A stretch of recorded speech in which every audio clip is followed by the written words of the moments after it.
Nom de Jésus-Christ de Nazareth, nous te prions, Seigneur, de venir nous parler ce soir. Tu es celui-là qui n'a pas changé. Tu es le même pour l'éternité. Cher Saint-Esprit, parle et ton peuple écoute. Prends-moi comme un instrument, fais que ton peuple soit instruit. Au nom de Jésus-Christ, notre Seigneur, nous t'avons ainsi prié. Nous disons Amen.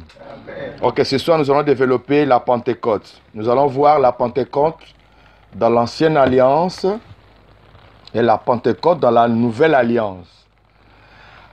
La fête de la Pentecôte dans l'Ancienne Alliance n'a pas la même connotation que dans la Nouvelle Alliance. Amen.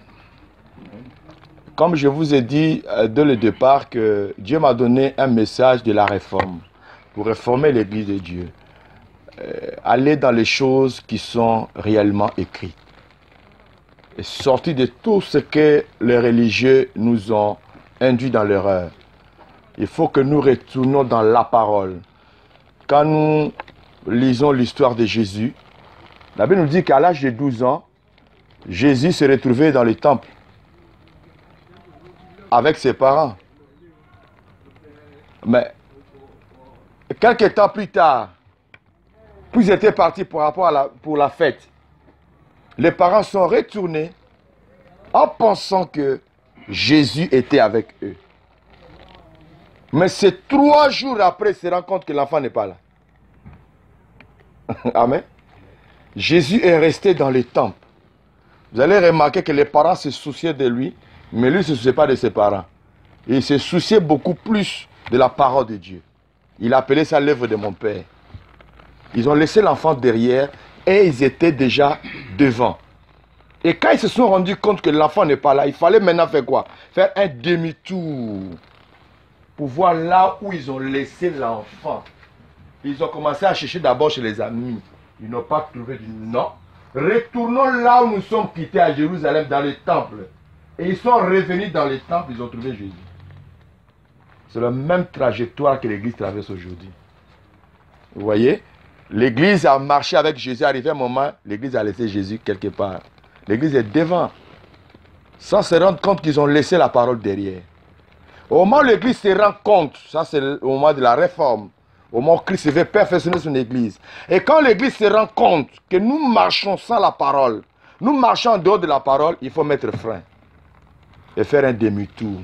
Retourner où nous sommes tombés. Là où nous avions laissé la parole de Dieu. Pour que nous puissions faire la marche ensemble.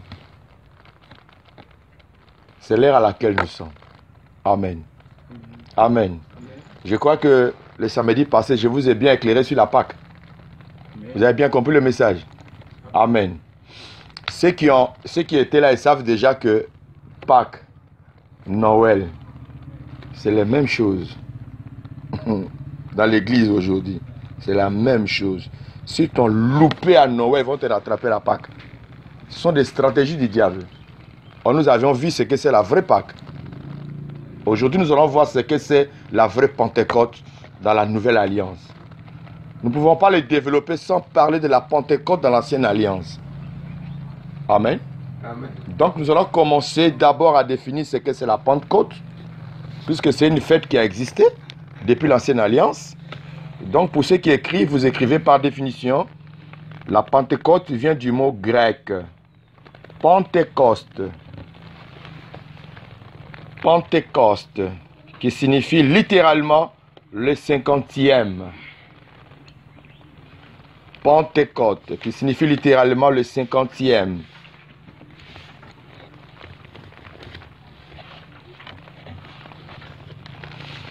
Ok. Là, nous lisons Exode. À vous la lecture, à moi l'enseignement. On est d'accord? Amen.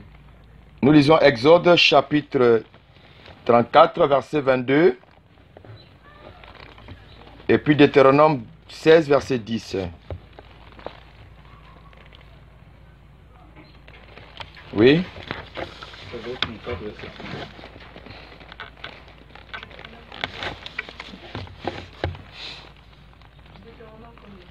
Deutéronome 16, verset 10.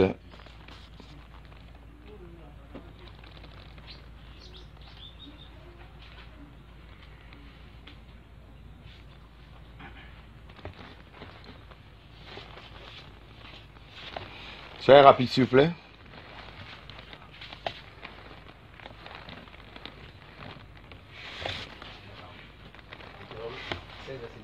Oui. Si tu as trouvé des terrains, tu peux lire aussi.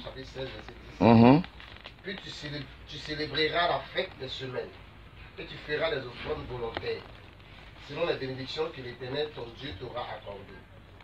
Tu te réjouiras devant l'Éternel ton Dieu, dans le lieu que l'Éternel ton Dieu choisira, pour y faire résider son nom. Toi, ton fils et ta fille, ton serviteur. Non, jusqu'au verset 10 seulement pour le moment. Tu te réjouiras devant l'Éternel ton Dieu, dans les lieux que l'Éternel ton Dieu choisira pour y faire résider son nom. Toi, ton fils et ta fille, ton serviteur et ta servante. Oh là, il est au verset 11. Puis tu célébreras la fête des semaines. Tu feras des offrandes volontaires selon la bénédiction que l'Éternel ton Dieu t'aura accordée. Ok, nous lisons Exode chapitre 34, le verset 22. Nous lisons 3 fois par an, tous les mâles se présenteront devant le Seigneur, l'Éternel Dieu d'Israël. Amen. J'ai une autre version. Vous célébrerez la fête de la Pentecôte au moment où vous moissonnez les premiers épis de blé. Et en automne, vous célébrerez la fête de la récolte. Voilà, je crois que le frère s'est trompé de passage. Voilà, il dit ici, tu célébreras la fête des semaines, les prémices de la moisson du froment et la fête de la récolte à la fin de l'année. Amen.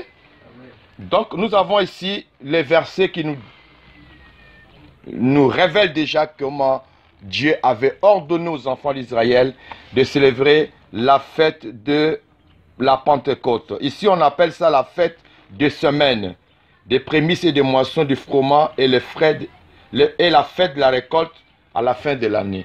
Je vais expliquer ça en détail quand je vais arriver là. Mais avant de définir ce que c'est, je voulais d'abord vous expliquer, je voulais écrire ça mais on n'a pas le temps, mais je vais vous dicter. La fête de Pentecôte de l'Ancienne Alliance avait 3 ou 4 appellations. Voilà. Je vais vous expliquer pourquoi je dis 3 ou 4 appellations. Première appellation, on appelait ça la fête de semaine. Nous trouvons ça dans Exode 34, verset 22 que nous venons de lire. Et puis Deutéronome 16, verset 10. Deuxièmement, on appelait ça la fête de moisson. Là, nous trouvons ça dans le livre de Nombre, chapitre 28, verset 26. Voilà. Et on l'appelait ça aussi fête ou jour de prémices. Nous trouvons ça dans Nombre 28, verset 26. Alors, je voulais dire que la deuxième et la troisième fête sont un. C'est-à-dire, ce qu'Israël s'aimait appeler la fête de la moisson était en même temps les prémices. C'est-à-dire qu'ils moissonnaient la prémisse. Et c'est la prémisse qu'ils apportaient devant l'Éternel. Je me fais comprendre? Amen. C'est-à-dire quand nous parlons de la fête de moisson est en même temps la fête de prémices. Pourquoi on met ça ensemble? On met ça ensemble parce qu'ils ont moissonné d'abord la prémisse de leur récolte. Et c'est la prémisse qu'on offrait à Dieu pendant la fête de la moisson. Je me fais comprendre? Voilà. Alors, et quatrièmement, on appelait ça la fête mémoriale de la promulgation de la loi sur le mont Sinaï. Sur le mont Sinaï. Donc voilà un peu ces 3 essentiels éléments que nous allons développer. Quand nous voulons parler de la Pentecôte dans la Nouvelle Alliance, nous allons les développer par rapport à ces 3 points essentiels. C'est-à-dire que nous parlerons de la fête de la semaine dans la Nouvelle Alliance, nous parlerons de la fête des prémices dans la Nouvelle Alliance et nous parlerons de la fête mémoriale de la promulgation de la loi sur le mont Sinaï dans la Nouvelle Alliance pour voir exactement que c'était vraiment des fêtes. Amen. Jusque-là, je me fais comprendre. On peut avancer. Que Dieu nous bénisse. Ok. Donc maintenant, nous allons voir premier point, pourquoi dans l'Ancienne Alliance, ils ont appelé la fête de Pentecôte la fête de la semaine? Vous savez, Dieu, dans l'Ancien temps, il avait toujours un langage codé. Parce que nous avons l'Ancienne Alliance qui est l'ombre de bien à venir. Dieu parle toujours dans un langage codé. Mais là, il parle maintenant de la semaine. Il dit, fête de la semaine. Nous lisons Deutéronome 16, 9 à 10. Pour mieux comprendre, et puis nous allons expliquer.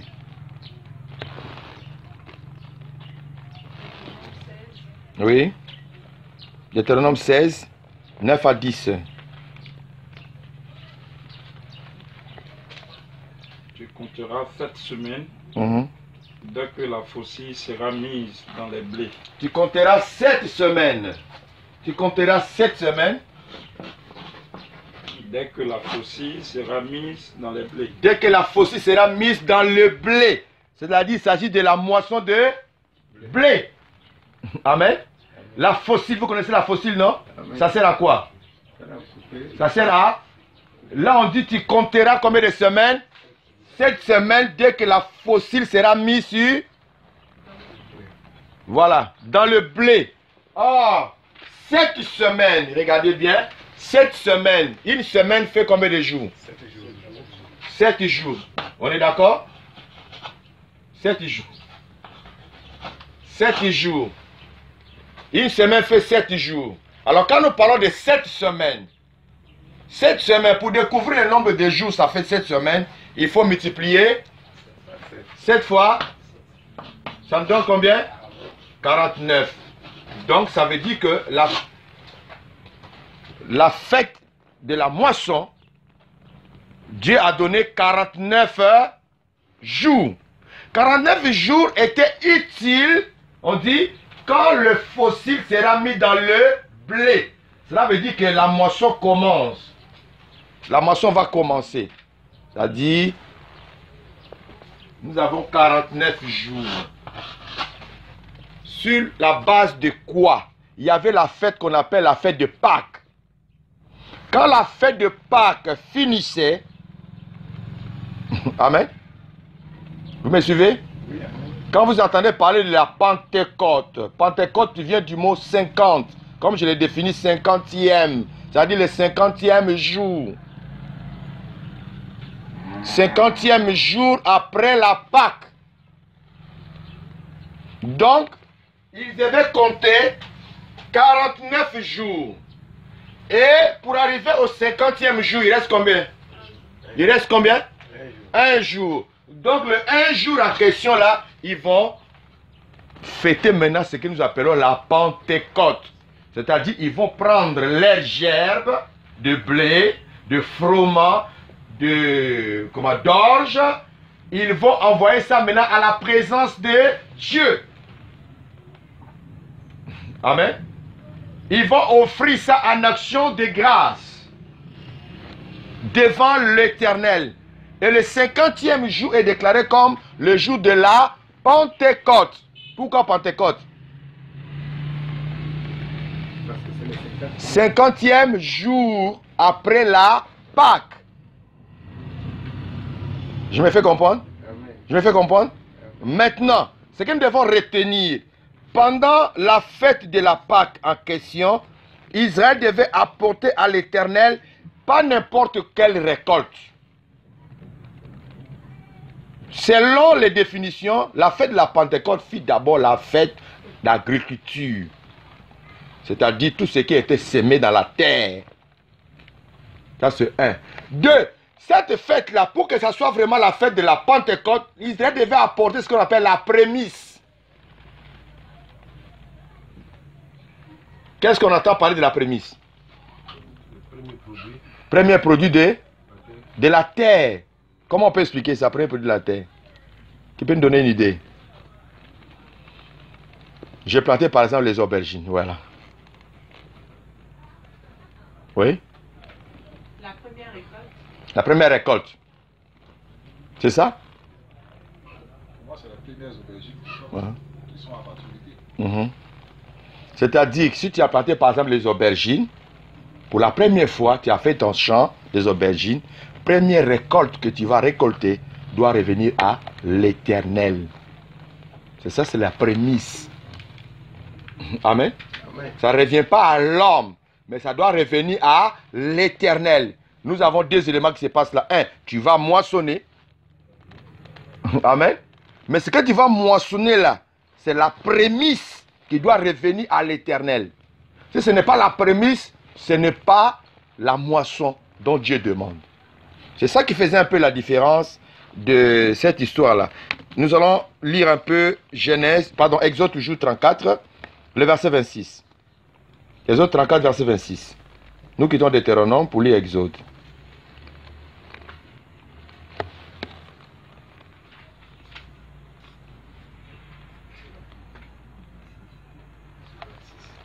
Exode 34, verset 26. Tu apporteras à la maison de l'Éternel ton Dieu la prémisse des premiers fruits de la terre, et tu ne feras point cuire un chevreau dans le lait de sa mère. Vous voyez, on dit tu apporteras devant l'Éternel ton Dieu. Oui, lis ta version. Vous viendrez présenter les premiers produits de votre terre à mon sanctuaire. Voilà. Car je suis le Seigneur votre Dieu. Mais vous ne ferez pas cuire un chevreau dans le lait de sa mère. Amen. Amen. Lis le verset 17. 27. Là, c'est Exode 19. C'est pas Exode 19. Il n'y a pas Exode 19 chez toi? Il y a Exode 19. Exode 19, verset 17. Le verset 17. Oui. Moïse fit sortir le peuple du camp à la rencontre de Dieu, et il se plaçait au bas de la montagne. Non, c'est pas ça. C'est qu'on revient sur Lévitique 23. Ça, c'est Lévitique 23, voilà. Lévitique 23.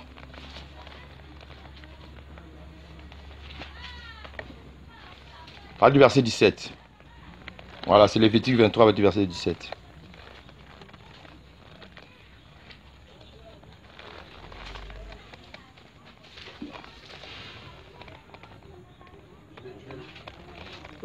Vous apporterez de vos demeures. Sois fort. Vous apporterez de vos demeures Deux pains. pour qu'ils soient agités de côté et d'autre. Ils seront faits avec 2 dixièmes de fleurs de farine. Vous voyez, il devait apporter 2 pains. Et regarde, vous allez remarquer que ce pain-là est fait d'une manière différente de la fête sans levain. Ici, on lui demande que ces 2 pains, c'est-à-dire ces 2 pains-là, doivent être faits de la farine, provient du blé de la prémisse. Je ne sais pas si vous comprenez. C'est-à-dire, la récolte de blé que nous avions récoltée, nous allons broyer le blé, nous allons faire de la farine. De la farine, nous allons fabriquer du pain. Nous allons faire 2 pains. Amen. Mais regarde maintenant le pain là, on demande de mettre le levain dedans. C'est-à-dire le levier. On continue. Vas-y frère, lève-toi. Vous apporterez de vos demeures 2 pains. 2 pains, Ils oui. soient agités de côté et d'autre. Ils seront faits avec 2 dixièmes de fleurs de farine. Et cuits avec du levain. Ce sont les prémices à l'Éternel. Outre ces pains, vous offrirez en holocauste à l'Éternel 7 agneaux. Vous voyez? Sans défaut. Réponds s'il te plaît. Vous apporterez de vos demeures 2 pains pour qu'ils soient agités de côté et d'autre. Ils seront faits avec 2 dixièmes de fleurs de farine et cuits avec du levain. Ce sont les prémices à l'Éternel. Voilà. Ça, c'est les 2 pains qui devaient être faits avec de la farine. Ils devaient mettre du levain dedans et ils vont envoyer ça devant l'Éternel. Cela veut dire quoi? Chacun devait envoyer sa prémisse à Jérusalem, à la présence du sacrificateur. On continue, c'est pas fini. Hein? Outre ces pains, vous offrirez... Ça dit, en dehors de ce pain, de ce 2 pains, vous offrirez en holocauste à l'Éternel 7 agneaux. 7 agneaux. D'un an sans défaut. D'un an sans défaut. Un jeune taureau et 2 béliers. Voilà. Vous y joindrez l'offrande et la libation ordinaire, comme offrande consumée par le feu, d'une agréable odeur à l'Éternel. vous offrirez un bouc en sacrifice d'expiation. Un bouc en sacrifice d'expiation. Et 2 agneaux d'1 an en sacrifice d'action de grâce. 2 agneaux en sacrifice d'action de grâce qui revenaient de... Le sacrificateur agitera cette victime de côté et d'autre devant l'Éternel, avec le pain des prémices et avec les 2 agneaux. Elles seront consacrées à l'Éternel et appartiendront au sacrificateur. Amen. Donc nous avons là 7 taureaux, 2 béliers, et sur ça ils vont joindre ce qu'on appelle l'offrande de libation. Vous connaissez l'offrande de libation, non? Hein? Vous connaissez pas l'offrande de libation? Nos parents au village ont l'habitude de le faire. On prend soit du vin blanc, ok, ils versent par terre. C'est ce qu'on appelle l'offrande de libation. Quand ils versent, ils commencent à parler. Ils déclarent des paroles. Voilà, ce sont des offrandes de libation. Vous voyez? Souvent, nos parents au village, quand ils reçoivent une personnalité, ils versent ça au Dieu du village. En leur disant que X est arrivé, voilà ce que nous vous offrons, acceptez son arrivée. Voilà, ils vont verser, ils vont parler, ce sont les offrandes, qu'on appelle les offrandes de libation. Vous comprenez? Et en dehors de ça, il y a ce que nous appelons les taureaux. Il y a 7 jeunes taureaux, 2 béliers qui vont se joindre à ce sacrifice-là. Voilà, là c'est pour le sacrifice d'expiation. Et en dehors des sacrifices d'expiation, il y aura maintenant 2 agneaux d'1 an en sacrifice d'action de grâce. Et ces sacrifices d'action de grâce de 2 agneaux de 1 an seront consacrés à l'Éternel Dieu et appartiendra au sacrificateur. Et c'est comme ça, ici nous voyons comment Israël récoltait les récoltes. C'était des prémices et ils venaient devant l'Éternel, c'est-à-dire ils venaient à Jérusalem pour offrir à Dieu les offrandes. Amen. Les offrandes en sacrifice. Et le sacrificateur, il avait sa part dans ces offrandes-là. C'est ainsi que quand nous lisons dans Actes des Apôtres, la Bible dit les jours de la Pentecôte. Vous allez voir qu'il y a des Juifs qui sont venus de part et d'autre. Et ils étaient venus là-bas pour fêter la fête de la Pentecôte. C'est une fête qui existait déjà dans l'Ancienne Alliance. Parce que c'est une fête qui définissait le 50e jour. Ça dirait qu'un jour. Amen. Parce qu'ils vont compter 49 jours et le 50e jour, c'est la fête. Ce qui fait Pentecôte. Amen. Amen. Donc, pendant les 49 jours, ils vont commencer à couper les gerbes, le blé, le froment, mettre ça dans des gerbes. Faire des gerbes. Vous connaissez les gerbes, non? Voilà. C'est-à-dire entasser en tas de blé, et machin, tout ça. Ils vont mettre ça comme ça. Voilà. Maintenant, le 50e jour, ça c'est le jour de la fête. Nous retenons 2 choses. Nous avons d'abord la moisson. 2, la prémisse. C'est-à-dire qu'il ne faut pas moissonner n'importe quoi, il faut que ça soit la prémisse. C'est ça que tu dois apporter devant l'Éternel. Et c'est comme ça Dieu, dans la Sainte Alliance, il considérait cette offrande, la fête de la Pentecôte, c'est ces 2 éléments, la moisson, et la moisson doit être la prémisse à l'Éternel. Amen. Amen. Amen. Amen. Voilà. Maintenant, nous allons parler de la loi. C'est-à-dire, la même fête-là, à la longue, ça va devenir maintenant une fête mémoriale pour les enfants d'Israël. Nous lisons dans la parole de Dieu, Exode chapitre 19, du verset 1er, et puis Deutéronome 31, verset 10. Nous commençons par Exode chapitre 19. Du verset 1er. Voici les noms des fils d'Israël, venus en Égypte avec Jacob et la famille de chacun d'eux. Ruben, Siméon, Lévi, Judas, Issachar, Zabulon, Benjamin.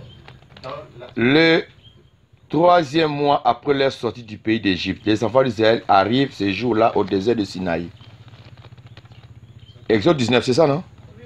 Les Verset 1. Israélites quittèrent Rephidim le 1er jour du 3e mois après leur sortie d'Égypte. Ils pénétrèrent dans le désert du Sinaï. Ils installèrent leur camp dans le désert, près du mont Sinaï. Moïse gravit la montagne pour rencontrer Dieu. Du sommet, le Seigneur appela Moïse et lui dit: voici ce que tu déclareras aux descendants de Jacob, des Israélites. Vous avez vu comment j'ai traité les Égyptiens. Vous avez vu comment je vous ai amenés ici, près de moi, comme un aigle porte ses petits sur son dos. Maintenant, si vous écoutez bien ce que je vous dis, et si vous respectez mon alliance, vous serez pour moi un peuple particulièrement précieux parmi tous les peuples. Amen. Dieu prend Moïse, il envoie Moïse sur le mont Sinaï parce qu'il veut lui donner ce qu'on appelle la loi. Maintenant, nous lisons Deutéronome rapidement, Deutéronome, chapitre 31, verset 10. 10 à 11.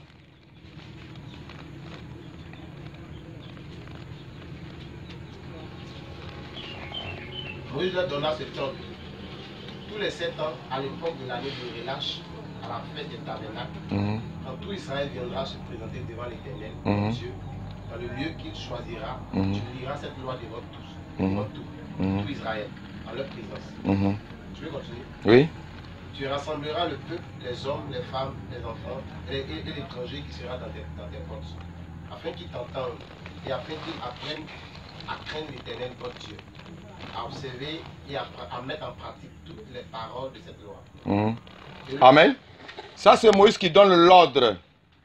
Tous les 7 ans, à l'époque de l'année du relâche, à la fête des tabernacles, la loi devait être lue en souvenir de la jour où Dieu a promulgué la loi à Moïse. Il y a une référence qui m'échappe là. Peut-être j'ai retrouvé ça après. Là, on a lu Deutéronome combien? 10 à 11, hein?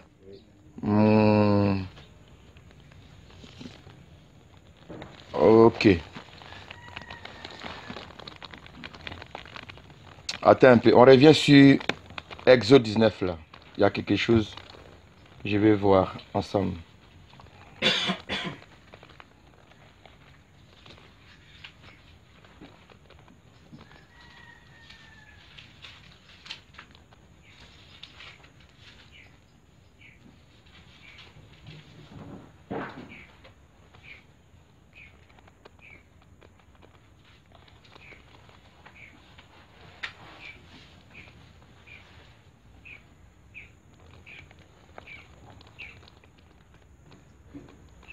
Bon.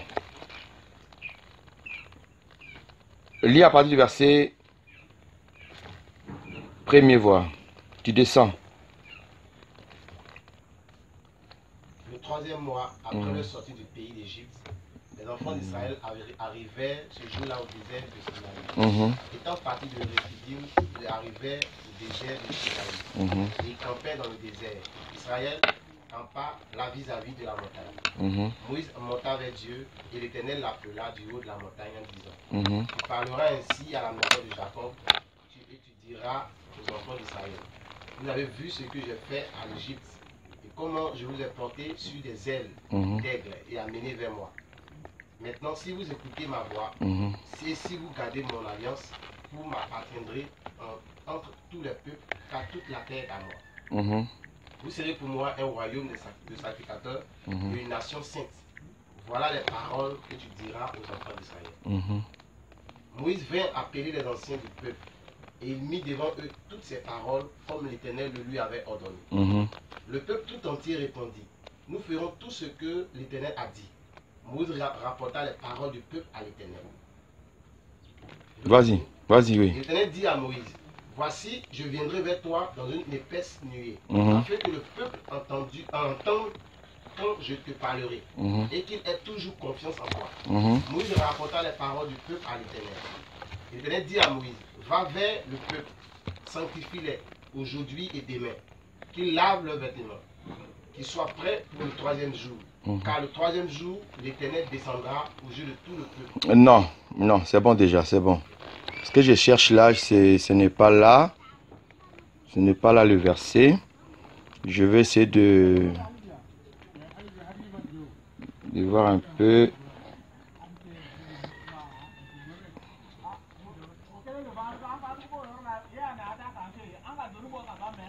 Ok, le Seigneur va nous aider dans ce sens-là.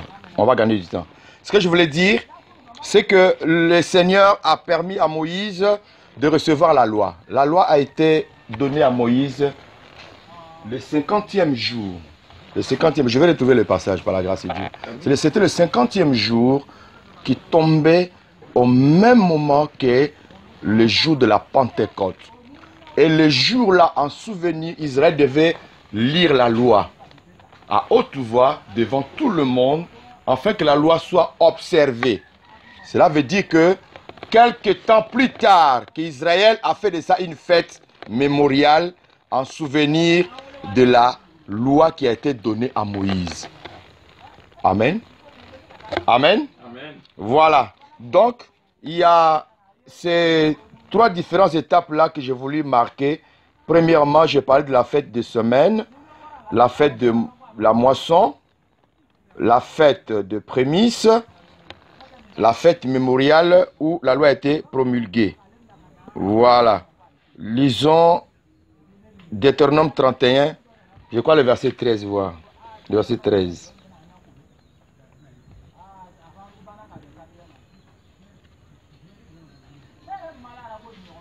Je vois.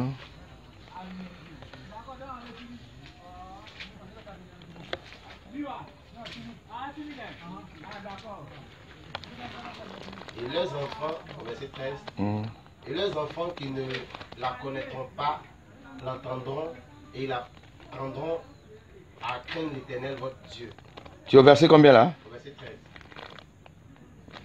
Est-ce qu'on a la même tradition? Tu lis quoi? 31, Deutéronome. 31, verset 13.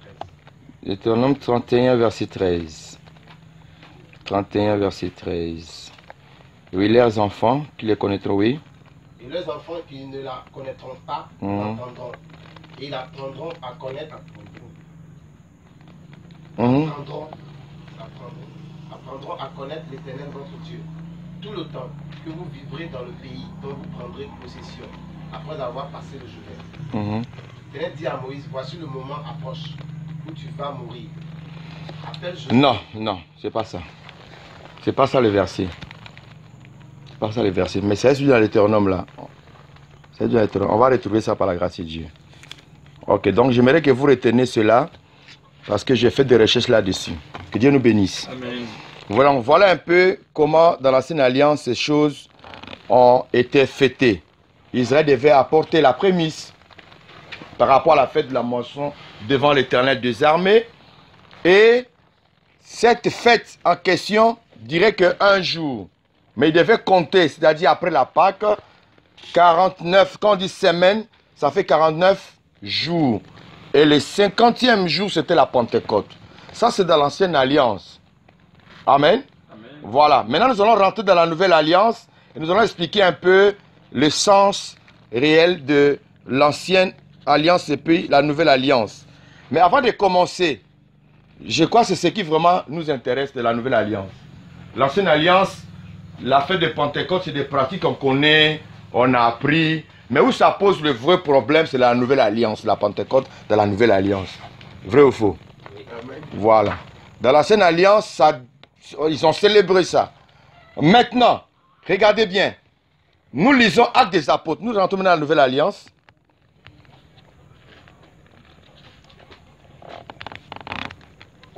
Tu prends Actes des Apôtres, chapitre 2, verset 1. Le jour de la Pentecôte, ils étaient tous ensemble dans le même lieu. Tout à coup, il vient du ciel un bruit comme celui d'un vent impétueux. Arrête-toi un peu là. On dit le jour de la Pentecôte. Amen. Amen. Cela veut dire que la Pentecôte existait avant la venue du Saint-Esprit. Et c'est ce jour-là que le Saint-Esprit a choisi pour descendre dans l'église. Pour ne pas dire que la Pentecôte a commencé le jour où le Saint-Esprit est descendu. Très souvent, quand nous parlons de la Pentecôte, les gens voient, c'est le jour où le Saint-Esprit est descendu. Non, la Pentecôte a existé avant l'effusion du Saint-Esprit. Et voilà pourquoi le verset commence le jour de la Pentecôte. Et quand on dit le jour de la Pentecôte, il ne s'agit pas de la Pentecôte chrétienne. Il s'agit de la Pentecôte juive. Là, je me fais comprendre. Quand on dit le jour de la Pentecôte, C'est de la Pentecôte juive. Regarde un peu, hein. Vous allez voir quelque chose. Descends un peu, vous allez voir que... Descends un peu, la lecture, oui. Non, tu continues. Tout à coup, il vint du ciel un bruit comme celui d'un vent impétueux. Et il remplit toute la maison où ils étaient assis. Des langues semblables à des langues de feu leur apparurent, séparées les unes des autres, et se posaient sur chacun d'eux. Et ils furent tous remplis du Saint-Esprit et se mirent à parler en d'autres langues. Ok, tu prends du verset 6. Non, verset 5. Or, il y avait en ce jour à Jérusalem des Juifs, hommes pieux, Vous voyez? de toutes les nations qui sont sous le ciel. Amen. On dit quoi? Or, il y avait à Jérusalem de Juifs, hommes pieux de toutes les nations qui sont sous le ciel. Amen. Amen. On dit les Juifs de toutes les nations qui sont sous le ciel. Ils étaient ces jours-là où? À Jérusalem. Pourquoi les Juifs là se retrouvent à Jérusalem? Les Juifs de là, ils sont venus pour la fête de la Pentecôte. Ils n'étaient pas venus pour entendre le Saint-Esprit qui est descendu chez les apôtres. Non, ils sont venus là par rapport à la fête de la Pentecôte qui était la fête juive. Mais ce jour-là, Dieu a fait descendre le Saint-Esprit. Voilà pourquoi le verset 1 dit les jours de la Pentecôte. C'est les jours-là il y a eu l'effusion du Saint-Esprit. C'est-à-dire que la Pentecôte a existé avant la venue du Saint-Esprit. Que Dieu nous bénisse. Amen. Maintenant, nous allons continuer. Nous allons voir quelque chose, puisque nous parlons déjà de la Pentecôte dans la Nouvelle Alliance. Là, il est important de faire la révision de certains versets, certaines paroles que nous avions déjà dit au départ. C'est-à-dire quoi? Nous prenons Colossiens chapitre 2, verset 1. Nous allons commencer là et puis on descend.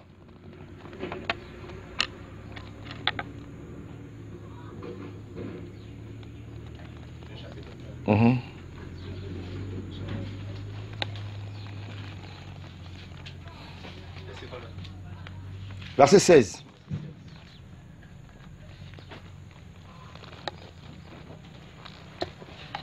Toute personne donc ne vous juge au sujet du manger ou du boire, ou au sujet d'une fête, d'une nouvelle lune, ou des sabbats. Vas-y. C'était l'homme des choses à venir. C'était l'homme des choses à venir. Mais le corps est En Christ Jésus. Amen. On n'a pas le temps d'écrire. Dans l'ancienne alliance, il n'existait pas seulement la fête de la Pentecôte. Nous avions parlé de la Pâque la semaine passée. Mais là, il y a au moins 7 fêtes essentielles, je dis bien. Parce qu'il y en avait plusieurs. Voilà. Parmi les plusieurs, il y a d'autres fêtes qui n'étaient pas vraiment importantes. Mais il y a des fêtes qui ont un caractère purement prophétique. Nous avons d'abord la première fête à l'honneur à l'Éternel, que nous appelons la fête de Pâques. Quand Israël sort de l'Égypte. C'est la première fête que Dieu a mentionnée pour les enfants d'Israël. Et la fête de Pâques. Après la fête de Pâques vient la fête qu'on appelle la fête de pain sans levain. Après la fête de pain sans levain vient maintenant la fête des prémices. Ok? Après la fête des prémices vient maintenant ce que nous appelons la fête de la Pentecôte. La fête de la Pentecôte est classée à la 4e position. Dans la 5e position. Et après après la fête de Pentecôte, nous avons la fête de la trompette. Après la fête de la trompette, nous avons la fête des jours de l'expiation. Après la fête des jours de l'expiation, la dernière fête qu'Israël fêtait, c'était la fête du tabernacle. La fête du tabernacle. Alors, croyez-moi, vous allez voir que parmi ces fêtes, il y a des fêtes qui sont sélectionnées par certains chrétiens qui fêtent ça, qui sont reconnus publiquement, telles que la fête de Pâques, la fête de Pentecôte. Mais on ne parle pas de la fête du tabernacle. Vous êtes d'accord avec moi? Or, ça fait partie des fêtes que Israël fêtait. Mais jusqu'à aujourd'hui, les Juifs, nos frères Juifs, fêtent toujours ces fêtes-là. Pour eux, c'est important. Ils fêtent toujours les fêtes. Mais, dans la Nouvelle Alliance, voilà, parce que moi, c'est là où il y a problème. Dans la Nouvelle Alliance, toutes ces fêtes avaient une connotation prophétique qui n'a rien à voir avec l'Ancienne Alliance. Voilà pourquoi Colossiens dit que personne ne vous juge au sujet de manger, de boire, ou de la nouvelle ligne, ou de fête, ou de sabbat. Car ces choses étaient l'ombre de bien à venir. J'aimerais que nous revenons sur ce que nous avions déjà dit.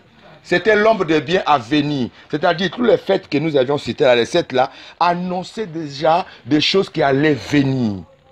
Et quand la réalité est là, l'ombre n'a plus sa raison d'être.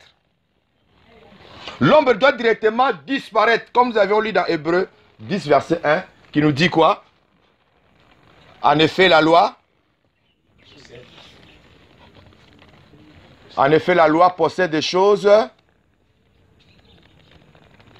La loi possède l'ombre des choses à venir et non l'exacte représentation des choses. Or, quand nous parlons déjà de la loi, nous voyons déjà le Pentateuque. C'est-à-dire les 5 livres de Moïse. Et dans les 5 livres de Moïse, c'est là-bas constituent tous les 7 fêtes que nous avions parlé là. Voilà. Vous allez voir que la façon c'est classé, la fête des tabernacles est la dernière acte prophétique que Christ doit accomplir sur la terre. Ça n'a rien à voir. Nous, on ne peut pas fêter cette fête-là des tabernacles. Parce que les tabernacles vrais, nous attendons ça.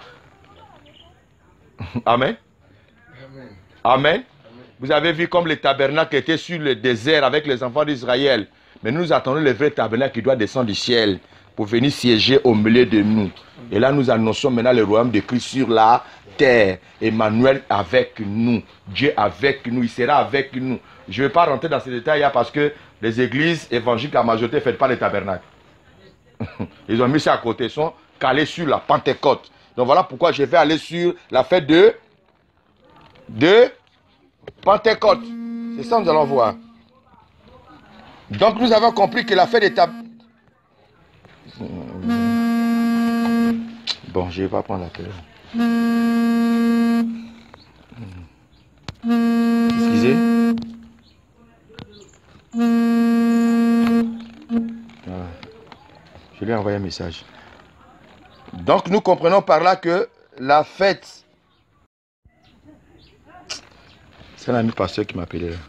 Donc nous comprenons par là que la fête de Pentecôte dans la Nouvelle Alliance, c'est ça qui nous intéresse. Donc nous allons aller d'abord pour parler de la prémisse. Puisque c'est la fête de prémisse en même temps. Amen. Amen.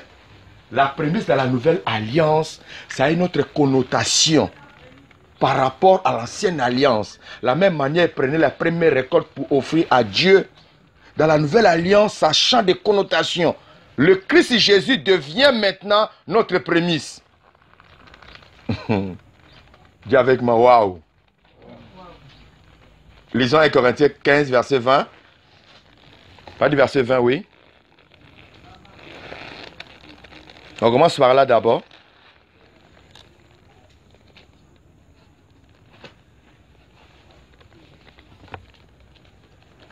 On peut lire? Oui. Mais maintenant, Christ est ressuscité des morts. Christ est ressuscité de mort. Il est le prémisse de ceux qui sont morts. Il est le prémisse de ceux qui sont morts. On continue? Car puisque la mort est venue par un homme, c'est aussi par un homme qu'est venue la résurrection des morts.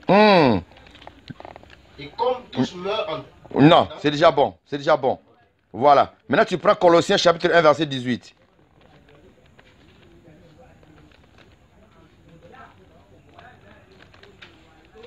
Pendant que le frère cherche, je vais commenter. Christ est ressuscité de mort. Il est le...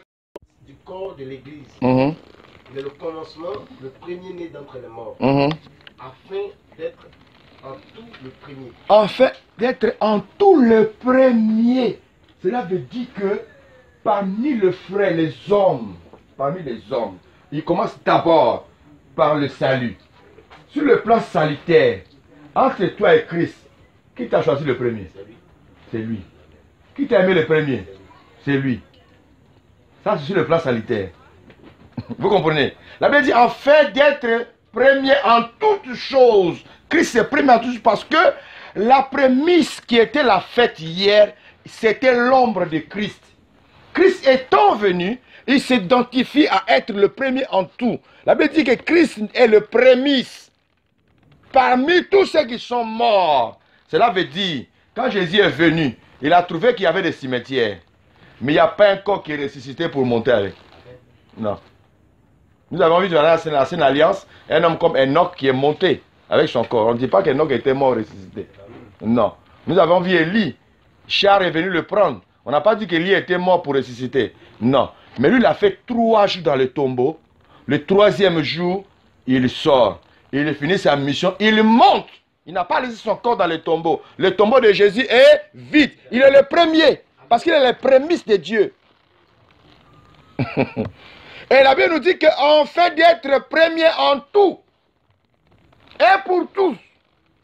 Et vous allez remarquer que Jean prend Jésus, il commence à expliquer. Il dit au commencement était la parole. Et la parole était avec Dieu. Il existait avant toute chose. Je ne sais pas si vous comprenez un peu. C'est-à-dire, les récoltes, les prémices qu'Israël prenait pour aller représenter auprès du Seigneur, représenter Christ lui-même. Parce qu'il devait être le premier en tout. C'est lui, le prémisse de Dieu. C'est-à-dire, vous allez voir que quand nous allons dans la Nouvelle Alliance, tu verras nulle part où les apôtres ont fait des prémices. Comme Pentecôte. C'est-à-dire qu'ils ont fêté Pentecôte, ils ont envoyé les prémices à Dieu le jour de la Pentecôte. Non. Parce que la vraie prémisse est venue, qui est le Christ lui-même. Ça n'exclut pas que Dieu touche ton cœur, qui donne ta prémisse, ton salaire comme prémisse à Dieu. Ça n'a rien à voir avec la fête de Pentecôte. Ça, c'est une libéralité qui vient du fond de ton cœur personnel. Tu peux faire ce sacrifice-là étant un sacrificateur dans la Nouvelle Alliance. Je vois si vous me faites comprendre.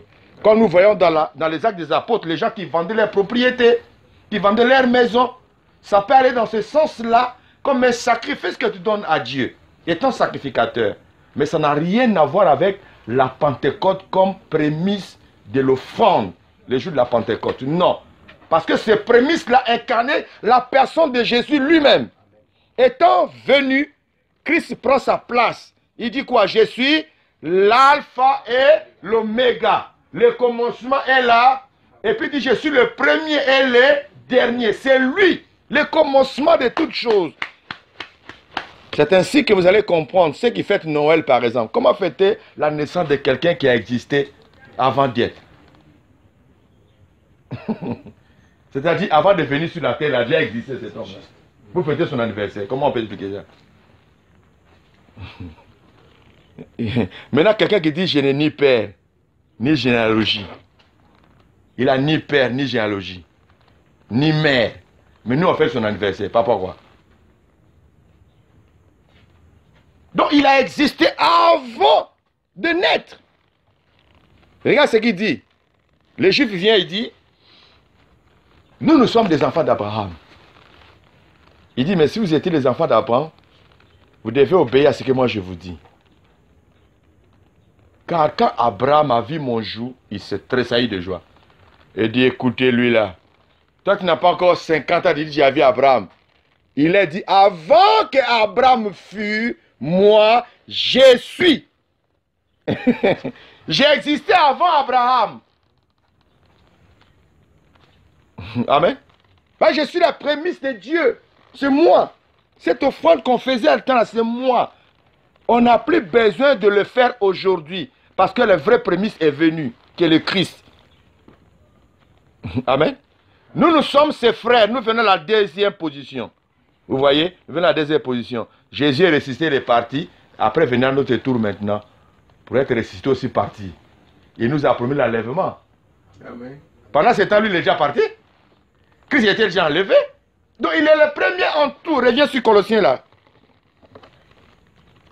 Colossiens 1, verset 15.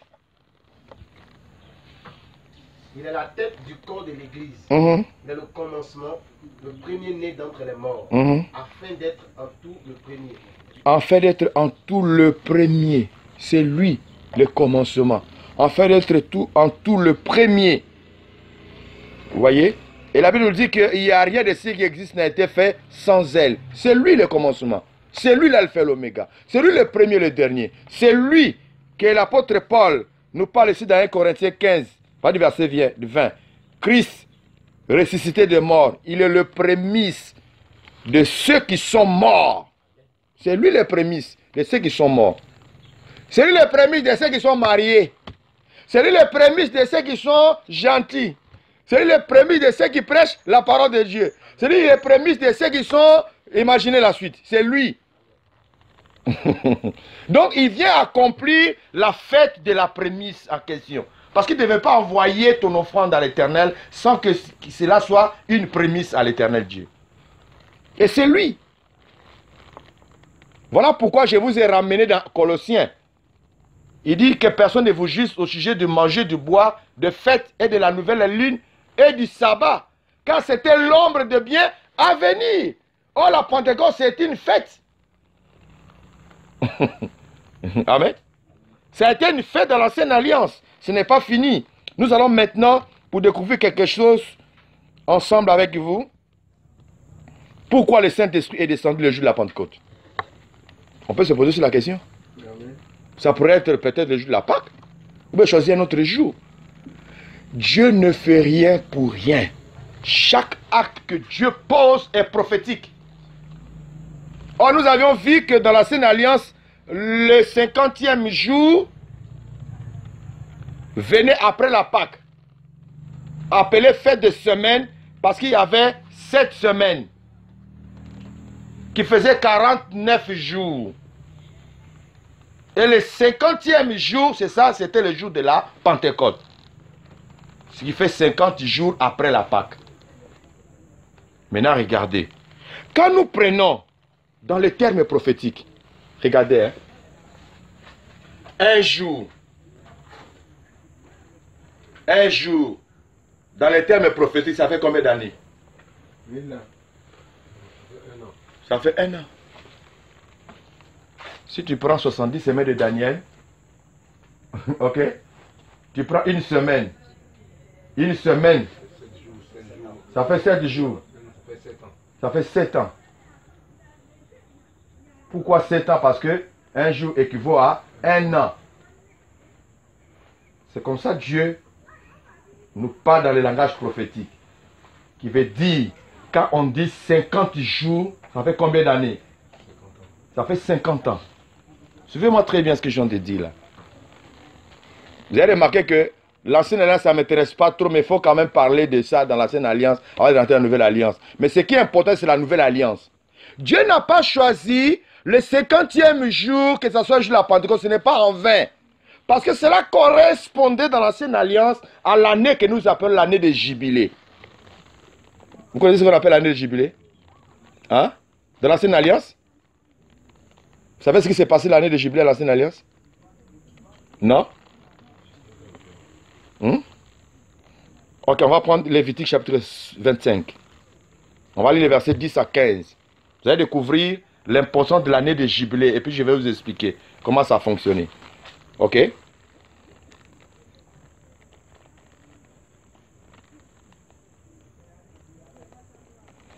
C'était un jour glorieux, un jour de la délivrance, un jour où tous les esclaves devenaient libres.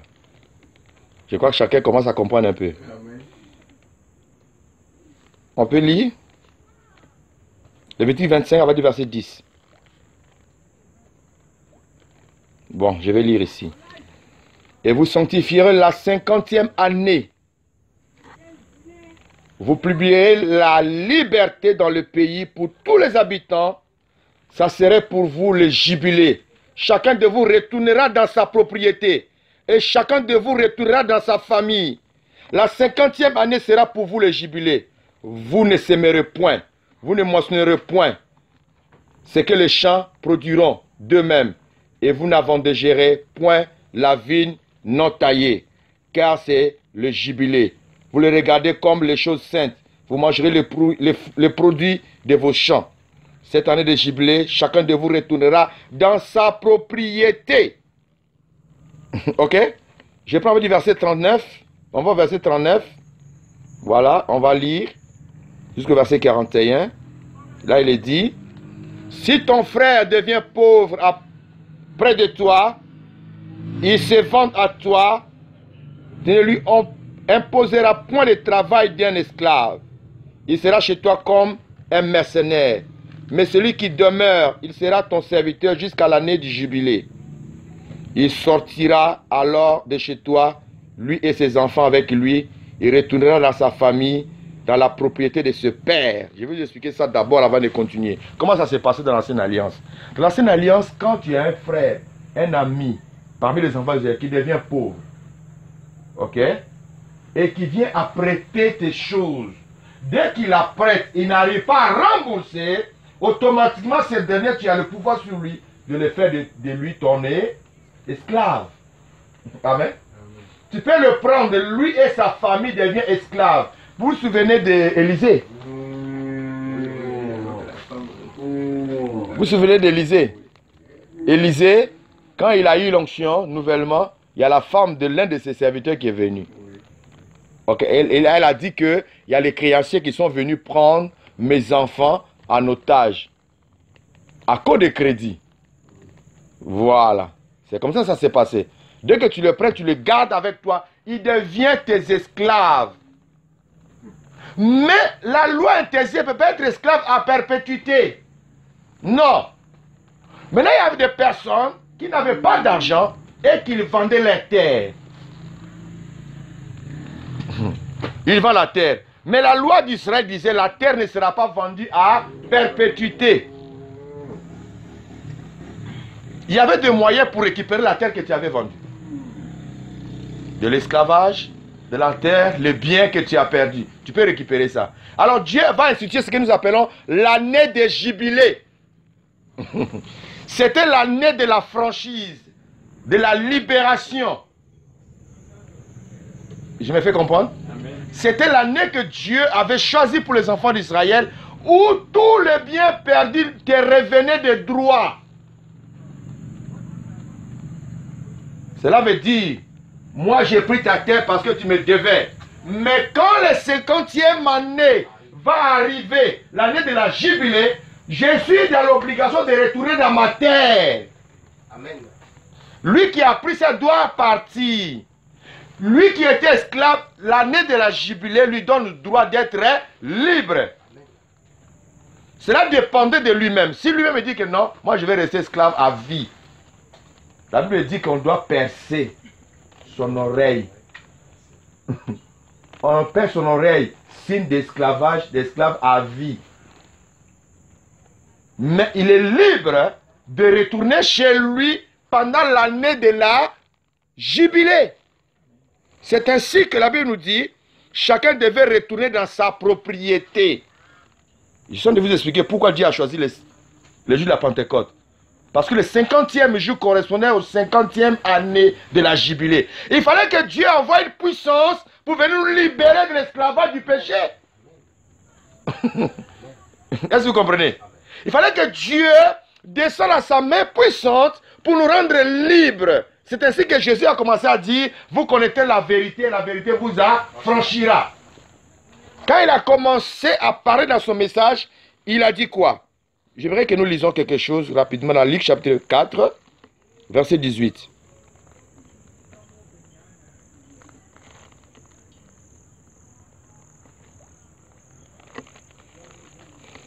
Quelqu'un a trouvé? Non? Donc je vais faire la lecture alors. Oui. L'Esprit du Seigneur est sur moi. Parce qu'il m'a oint pour annoncer une bonne nouvelle aux pauvres.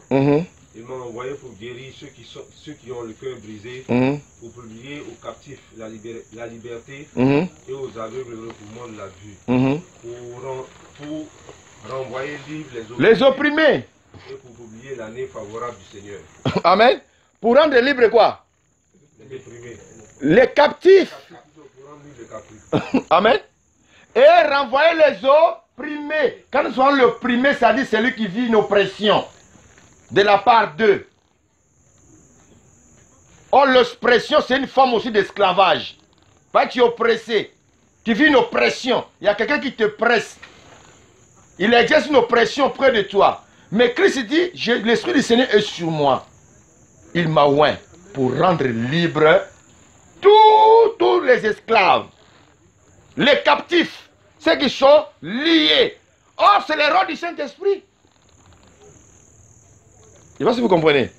Dieu a choisi le jour, le 50e jour, pour marquer une année de délivrance pour son peuple. Il fallait que le Saint-Esprit descende ce jour-là pour que les enfants de Dieu soient complètement libres. Voilà pourquoi Jésus a dit quoi? Vous connaîtrez la vérité. Oh, il dit quoi? L'esprit de vérité. Il dit vous connaîtrez la vérité fera quoi? Affranchir. Quand on dit affranchir l'esprit, ça veut dire la vérité va vous rendre libre. Il y a deux choses que nous devons comprendre sur ce point-là. La première des choses, la signification du mot jubilé le jour de la Pentecôte. Cela veut dire que c'est ce jour-là que le Saint-Esprit a affranchi l'Église. 2. Cet affranchissement commence dans la vie de celui qui a reçu le Saint-Esprit. Le jour que tu as reçu le Saint-Esprit, c'est le jour que nous pouvons appeler l'année de jubilé pour toi. Parce que tu seras libéré de tous les chaînes de l'ennemi. Et tu seras affranchi. Le Saint-Esprit va commencer maintenant à t'éclairer la parole de Dieu. Et tu sortiras de tout ce qui est ténèbres. Tu vas retourner à ton propriétaire qui est Dieu. Je me fais comprendre? Et c'est ainsi que la personne, imaginez-vous, la personne qui n'a pas le Saint-Esprit mais fait du Pentecôte, ça veut dire quoi? Tu ne vois pas que ça n'a pas de sens.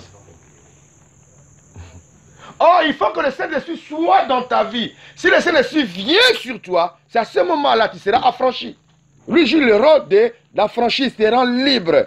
Pour que tu deviennes maintenant la propriété de Dieu. Regarde, Romains chapitre 8, verset 9. J'aimerais que vous lisiez ça pour moi.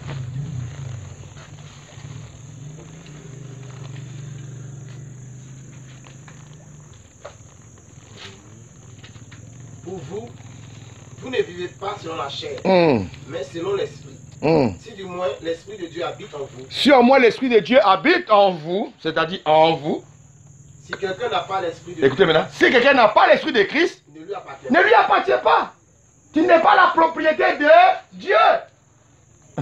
Pourquoi tu n'es pas la propriété de Dieu? Tu n'as pas l'esprit de Dieu. Mais dès que tu as reçu le Saint-Esprit, tu deviens quoi? Une propriété de Dieu. Tu lui appartiens maintenant.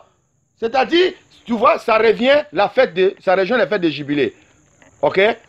Dès le moment où le 50e année arrive, tout ce que tu avais perdu te revient de droit. Ça t'appartient maintenant. On dit il retournera dans sa propriété. Cela veut dire que tu étais perdu. Par le Saint-Esprit maintenant, tu retournes chez ton propriétaire. Tu deviens le propriétaire de Dieu. Ça correspond à la 50e année de jubilé. Voilà pourquoi Dieu a choisi la Pentecôte pour faire descendre le Saint-Esprit. Pour lui, ça correspondait d'abord à la fête ou alors l'année de jubilé. Que Dieu nous bénisse. Amen. Là, je me fais comprendre. Amen. Ok. C'est pas fini. Deuxièmement, ce que nous devons comprendre, c'est que les jours de la Pentecôte, en dehors de l'année de jubilé, nous parlons maintenant de la prémisse. Le Saint-Esprit descend. Vous allez vous rendre compte que Dieu a choisi, c'était pour la première fois que le Saint-Esprit est descendu dans l'église. C'était une première fois. Les gens qui étaient tout autour étaient étonnés parce qu'ils n'ont jamais vu ça. Ils n'ont jamais vu ça. Pour la première fois, le Saint-Esprit est descendu dans l'église. Ça correspond à la fête de l'ancienne alliance qu'on appelle la prémisse. Parce qu'il fallait qu'il y ait une première fois. Et le Saint-Esprit est descendu pour la première fois dans l'église pour se conformer aux prémices de l'ancienne alliance. Tout est prophétique. Ça n'a rien à voir avec une fête. Amen. Amen. Amen. La Bible nous dit quoi? Si quelqu'un est converti, c'est-à-dire si une âme est sauvée, il a fait où? Au ciel. Imagine-toi que toi, tu as fait ton baptême, on dit bon, je me suis repenti, madame, il faut préparer poulet, mettez l'eau au feu, on va manger parce que là, je suis devenu né de nouveau, je suis devenu enfant de Dieu. Ça n'a pas sa raison d'être. Ça peut être aussi faux parce que le baptême ne fait pas de toi enfant de Dieu. Voilà. C'est par la nouvelle naissance qu'on connaît qui est qui. Et quand tu es sucré Est-ce que sucre dit à quelqu'un que je suis sucré? Qui dit au sucre que tu es sucré? C'est celui qui goûte, non? Ok? C'est celui qui goûte. C'est sucré, hein? Il témoigne que le sucre est sucré. Il met, c'est salé, hein? Il témoigne que le sel est salé. Et on a, ça met, hein? C'est celui qui goûte. Vrai ou faux? Mais le sel ne dit pas que moi je suis salé. Hein? Il ne te dit pas que je suis salé. Il y a des fois des gens confondent le sucre blanc avec du sel. Vrai ou faux? Tellement c'est bien blanc, quand tu regardes, c'est pas, tu prends, tu mets dans le café, waouh, tu remis. Tu vois? Ah, c'est salé. Tu as eu la réponse parce qu'il t'a dit qui je suis. Si je suis du sel, il va te dire qui je suis en goûtant ça. C'est la même chose avec la vie chrétienne. Amen. Tu n'as pas besoin de dire que moi je suis chrétien, je suis né de nouveau. Non, c'est les voisins enfin qui te diront que tu es chrétien. Tu es né de nouveau. En tout cas, tu as changé. Tu n'es plus comme avant. Tu frappes les gens, tu fais n'importe quoi et puis tu dis, parce que je suis né de nouveau. Hein. Sinon, j'allais te blesser même. Mais ceux qui sont autour de toi ne témoignent rien de ce que tu as changé en toi. Zéro. Tu n'as pas changé. Gloire à Dieu. Amen. Amen. C'est clair. Vous allez voir que rien n'est à hasard. Dieu n'a rien laissé à côté. Parce qu'il savait que ce jour-là, il devait envoyer une puissance. Et c'était une première fois. Dis Amen. Amen. Ok. Ce n'est pas fini. Nous avions parlé de la loi. De la loi. Ça, c'est à la longue que c'est devenu une fête mémoriale. Parce que c'est le jour-là que Dieu a donné la loi à Moïse. Je l'ai déjà avec assurance puisqu'il y a ces versets pour ça. On va retrouver ça plus tard par la grâce de Dieu. Mais j'aimerais que vous le notez parce que c'est ce qui est vrai. Israël fêtait cela. Et ça coïncidait avec le 50e jour de la Pentecôte.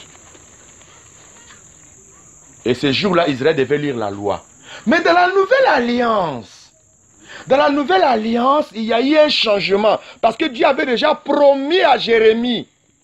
Ou alors, il avait déjà parlé par Jérémie pour l'église de la nouvelle alliance, ce qu'il allait faire avec nous par rapport à la loi.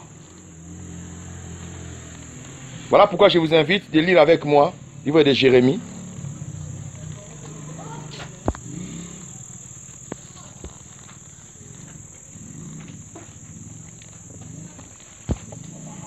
Nous allons rapidement prendre Jérémie.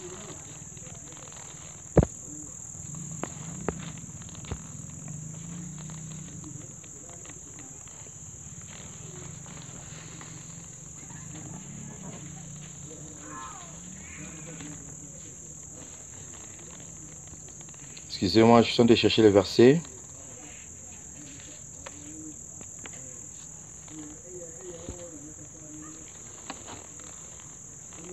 Donc, comme il a dit au départ, Jérémie chapitre 31, voilà. Nous lisons 31 jusqu'au verset 33.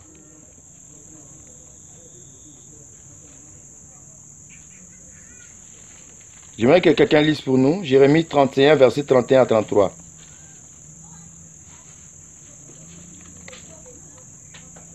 Voici les jours viennent, dit l'Éternel, écoutez bien, où je ferai avec la maison d'Israël et la maison de Juda. Où je ferai avec la maison d'Israël et la maison de Juda.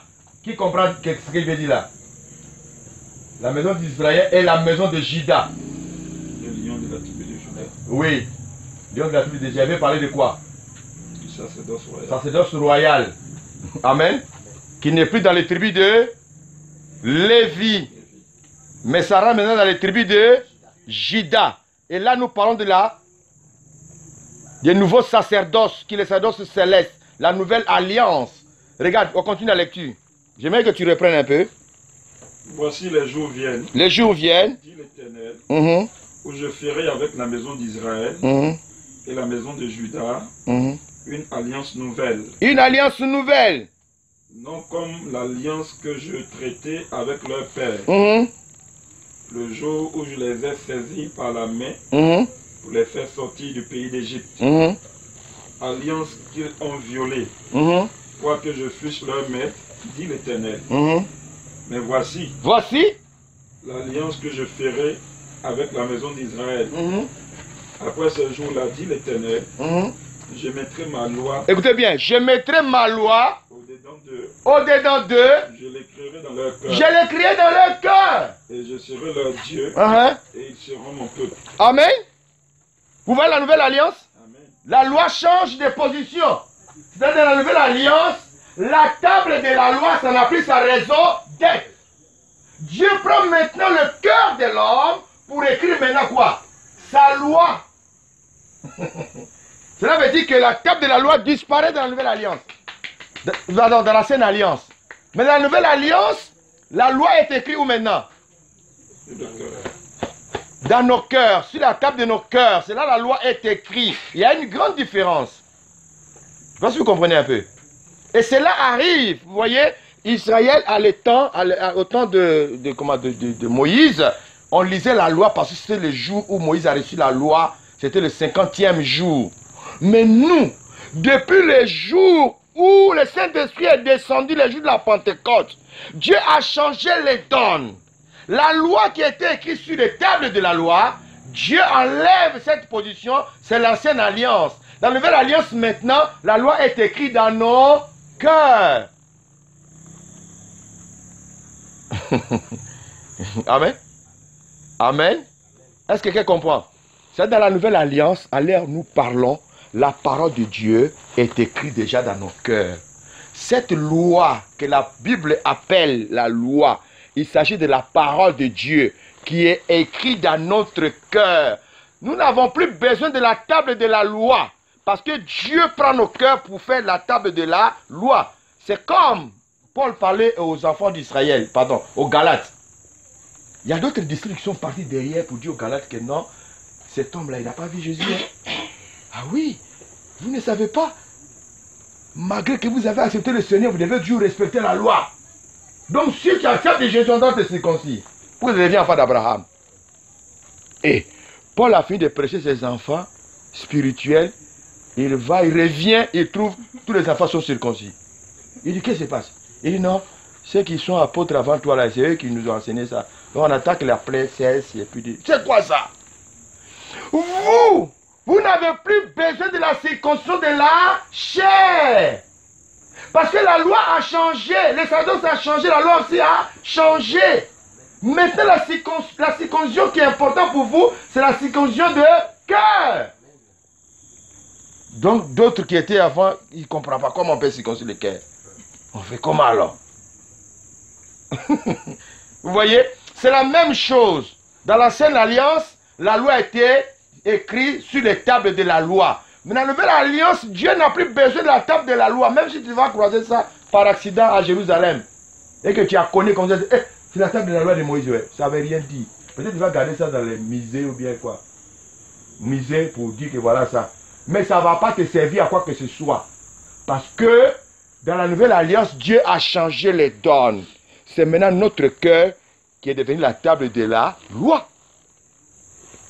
Amen. Et là, tu peux comprendre qu'on n'a pas besoin de fêter ça. Ou bien, tu vas dire que non, alléluia, amen. Venez, on va fêter parce que mon cœur est devenu table de la loi. Non, ça n'a pas sa raison d'être. C'est que Dieu attend de nous, dans la nouvelle alliance, que nous marchons selon l'esprit. Que nous vivons selon l'esprit. Que nous devenons des hommes spirituels. On n'a pas de fêter esprit. Vous avez l'esprit de Jésus comment? On va y arriver là-bas. Tu vois pourquoi je dis que la Sainte Alliance est têtue, elle ne veut pas partir. Elle veut juste s'imposer. Donc les gens croient qu'on peut toujours fêter la fête de la Pentecôte. Oh, la Pentecôte vraie est venue. Christ est notre prémisse. Amen. Maintenant, nous allons voir la moisson. Nous parlons de la moisson.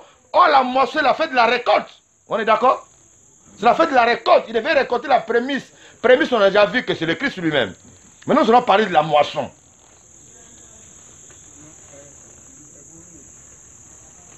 Comme je vous ai dit, personnellement, je ne sais pas comment on fait la fête là.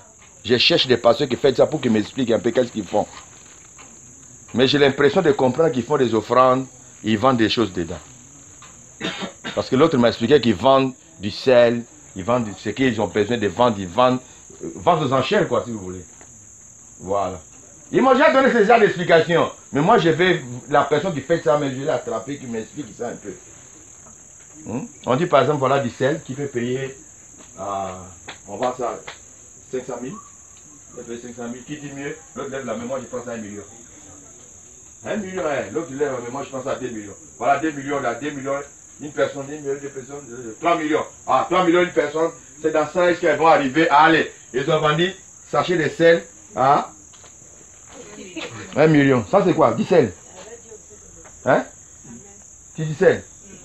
Ça veut dire quoi? Qui fait comme le monsieur qui a dit on met du sel, de parler du sel pour mettre la dîme. Il faut enlever ça là. Ça c'est. C'est ça l'ancienne alliance. Ça là. Voilà. Parce que toi-même tu es déjà du sel de la terre. Il faut oublier ça. Il y a un monsieur, j'ai parlé, c'est un monsieur qui a parlé dans la télévision. On dit qu'on va mettre la dîme là, il faut mettre du sel. S'il n'y a pas ça, il n'y a pas de référent pour ça dans la Bible. Il n'y a pas de référent pour ça dans la Bible. Ça c'est des conneries. Restons dans la parole de Dieu. C'est ainsi que vous allez voir que la nouvelle alliance, tout devient spirituel. Je n'ai pas besoin de représenter l'image de Jésus là pour qu'on dise que Jésus est là. Non. Non. Jésus est là au milieu de nous. La Bible dit le juste se vivra par la foi. 1. 2. Nous marchons par la foi, pas par la vue. Non. La foi, elle est très profonde. Très profonde. L'essai lui peut faire quoi pour nous? À quoi? À quoi ça va servir? À quoi? Bon, ça c'est entre toi et ta doctrine. Maintenant, regardez ce qui va se passer. Ici, nous voyons que le Christ Jésus, lui-même, il va nous parler maintenant sur la moisson.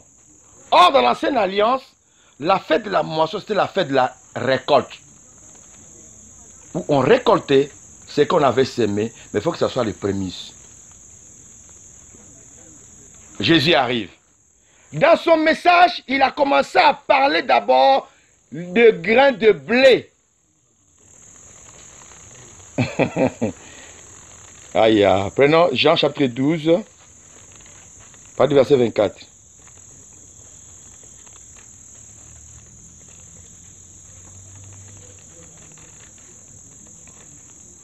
On peut lire ça? Vas-y. En vérité, je vous le dis. Je vous le dis. Si le grain de blé qui est tombé en terre ne meurt, il restera seul. Ah, écoutez-moi bien, c'est un processus. C'est un processus.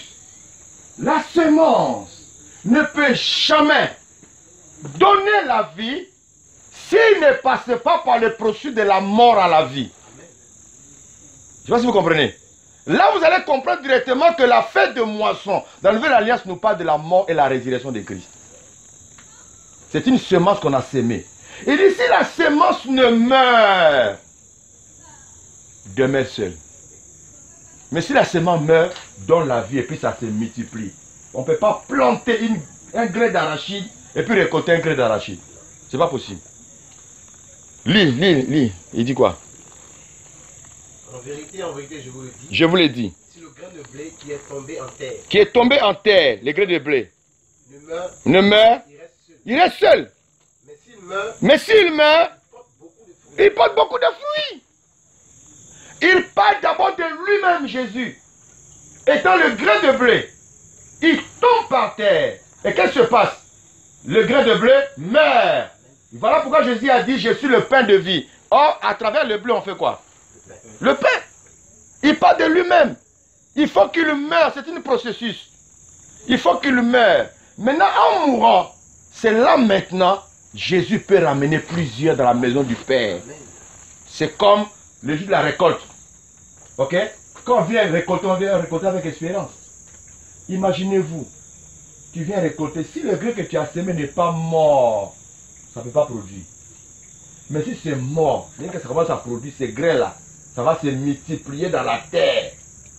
Les jours où tu arraches l'arachide, quand tu arraches l'arachide, dans ton cœur, tu attends combien de grains? Plusieurs. Mais quand tu arraches, comment tu vas seulement ces grains? Tu seras d'accord? Tu as dit, c'est quoi ça? Deuxième grain. C'est quoi ça? Il y a un problème ici. Ça c'est quelle terre? Me dit, mais s'il meurt, ça va produire beaucoup. Or, quand nous sémons, après la sémence, il vient quoi? La moisson. Il n'y a que ces deux temps-là. Nous sémons et après nous moissonnons. Or, Christ lui-même, il est le grain de blé qui tombe dans la terre, qui meurt. Et quand il ressuscite, la Bible dit quoi? Il est ressuscité avec nous. Amen. Christ n'est pas ressuscité seul. Il est ressuscité avec les captifs. Nous sommes ressuscités avec lui et nous sommes assis avec lui à la droite de Dieu. C'est un mystère. Parce que Christ a passé dans ce processus-là. C'est la même manière aussi. Si toi, tu veux vivre ce que nous appelons la fête de moisson, la fête de moisson, on vit ça. Parce que toi-même, tu es déjà une sémence. Il faut que tu meurs. Qu'est-ce qui doit mourir en toi? Le vieux homme.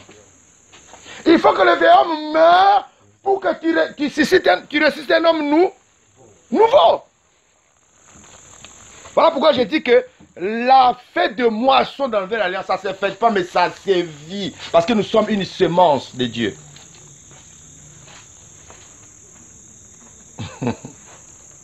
Amen. Amen. Attends, je vais faire une nuance. Hein. Nous allons voir par exemple dans la correction, on dit que celui qui sème un peu moissonnera peu. Ce qu'un homme aura sémé, le moissonnera. Là, on parle dans le sens des offrandes. Ça n'a jamais été une fête de la Nouvelle Alliance. Si vous lisez la parole de Dieu, il n'y avait pas une fête de la moisson où vous venez, on va s'aimer puis on va fêter. Non, c'était une offrande. C'est comme moi, je peux venir s'aimer dans la maison de Dieu. Mais je ne vais pas de ça une fête. Ce n'est pas de ça une fête. Quand on parle que celui qui sème peu moissonnera peu, on parle de la sémence étant une offrande, une libéralité. Ce n'est pas une fête. Non. Ça n'a rien à voir avec la fête de la moisson de l'Ancienne Alliance. Non. Autrement, la Bible allait faire mention. Ceux qui vendaient les propriétés, qui venaient s'aimer, ils nous ont fêté par rapport à la sémence des X. Parce qu'on a fait ça, fête de moisson. Non. C'est une offrande. Ce sont des dons. Ce sont des libéralités que chacun donnait librement. Vous allez voir, Ananias est mort à cause de ça. Voilà, parce qu'il a sémé, lui il a sémé à sa manière. Mais il n'y avait pas fait dans ça. Mais c'est un don qu'on porte à l'Éternel. Voilà, c'est des choses que l'Église peut organiser. On peut organiser par exemple les jours X, nous venons donner les dons pour bénir notre pasteur. Ça existe. Parce qu'il est notre pasteur. Mais ce n'est pas une fête de moisson. Parce que nous parlons de la fête de la moisson, nous retournons dans l'ancienne alliance. Je sais pas si je me fais comprendre. Amen. Or, la fête de l'ancienne alliance a déjà été accomplie par le Christ Jésus. C'est la mort et la résurrection de Jésus. C'est le blé. Et de notre côté aussi, nous sommes une sémence de Dieu. Il faut que nous mourons en Christ pour ressusciter avec lui. Et quand on ressuscite étant un homme nouveau, frère, croyez-moi, il y a des grâces particulières qui descendent dans l'église de Jésus.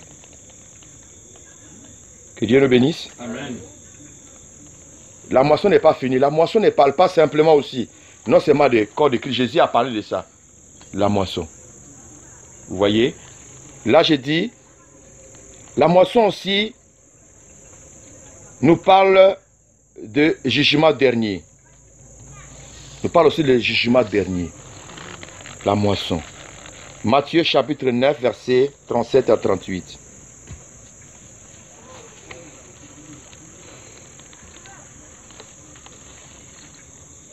Matthieu 9, 37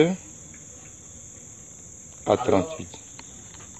Il dit à ses disciples, la moisson est grande, mais il y a peu d'ouvriers. Priez donc le maître de la moisson d'envoyer des ouvriers dans sa moisson. Amen. Ça, c'est les ouvriers dans la moisson. Matthieu 9 maintenant. Matthieu 9. 37 à 38. Ah, tu as lu ça? Ok, prends maintenant Matthieu 13. Voilà, Matthieu 13. Matthieu 13, 39, 33 à 39, voilà.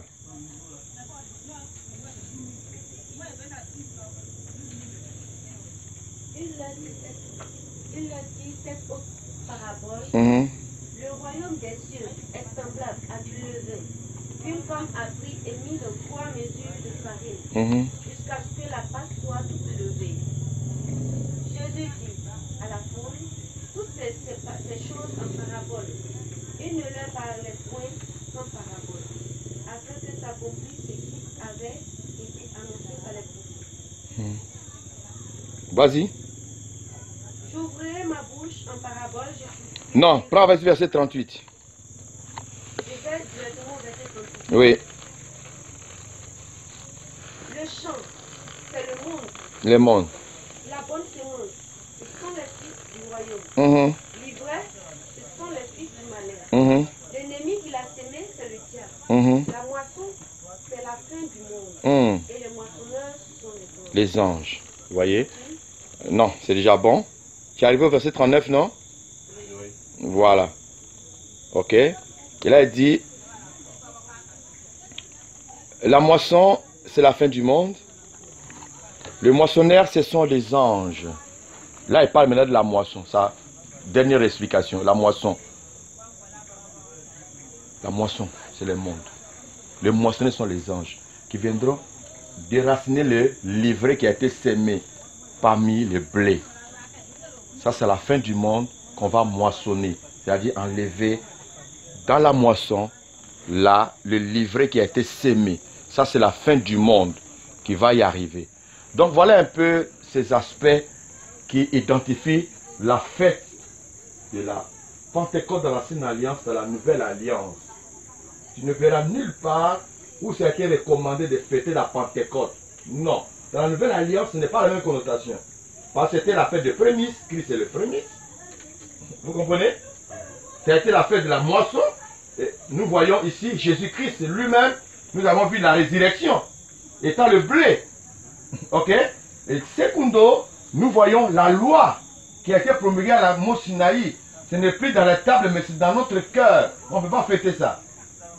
Ok? Maintenant, nous allons voir quelque chose. Vous allez voir toujours la différence. Je vais vous montrer quelque chose. Quand j'ai parlé à un pasteur, il m'a fait ressortir quelque chose qui n'avait pas la référence, mais je lui ai aidé à voir ça. Mais nous allons vérifier ensemble pour vous le jour de la Pentecôte. Paul avait le désir d'arriver à Jérusalem. Nous prenons Actes des Apôtres, chapitre 20, verset 16. Nous allons vérifier aussi par vous-même. Acte 20, verset 16.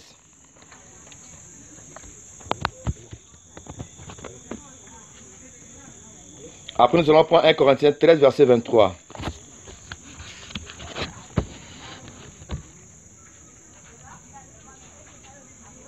Corinthiens 13.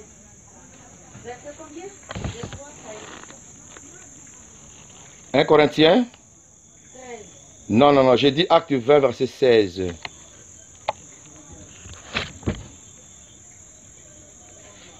Après, nous allons lire 1 Corinthiens 16, verset 8. Voilà. C'est ça. Acte 20, verset 16. Paul, en effet, avait décidé de passer devant Éphèse sans s'y arrêter, afin de ne pas perdre de temps dans la province d'Asie. Il se hâtait pour être à Jérusalem, si possible, le jour de la Pentecôte. Voilà. Amen. Suivez-moi maintenant. Tu réponds le verset, s'il te plaît.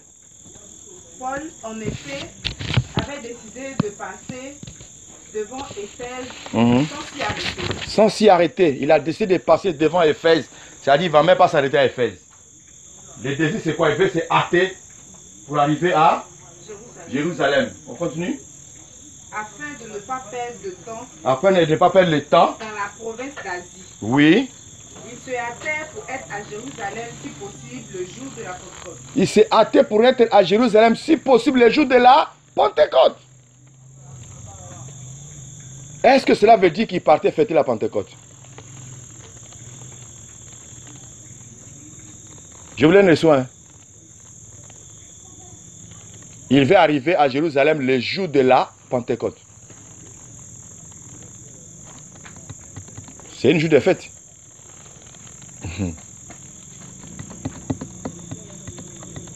Oui? Vous n'avez pas le verbe. Il veut dire quoi par là? Il ne veut même pas s'arrêter à Éphèse. Il est pressé, il veut arriver à Jérusalem, si possible, le jour de la Pentecôte. Ça dit, si ce n'est pas possible, il ne va pas arriver le jour de la Pentecôte. Mais si possible, le jour de la Pentecôte. Est-ce que cela veut dire que l'apôtre Paul, il était pressé pour aller fêter la Pentecôte?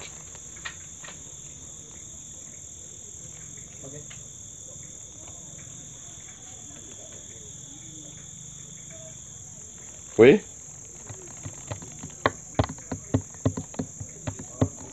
Bon, on va aller vite, puisque là, j'ai l'impression que vous n'avez pas de parole.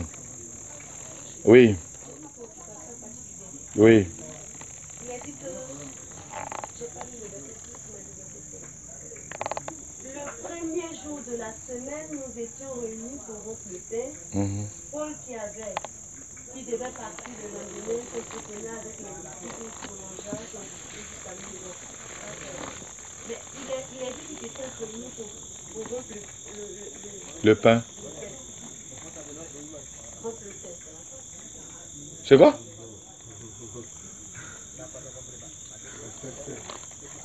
Tu as dit quoi? Le verset 6. Pour nous, après les jours des pains sans levain, nous nous embarquâmes à Philippe. Et au bout de 5 jours, nous rejoignîmes à Troas, où nous passâmes 7 jours. Donc, il y a eu la période des pains sans levain, 7 jours. Maintenant, 5 jours après, ils se rejoignent pour rompre le pain. Ce sont les 10 jours. Oui. Alors, c'était quoi? C'était pas la Pâque? Quand ils rompent le pain, c'est la Pâque? Mais c'est qu'ils ont célébré.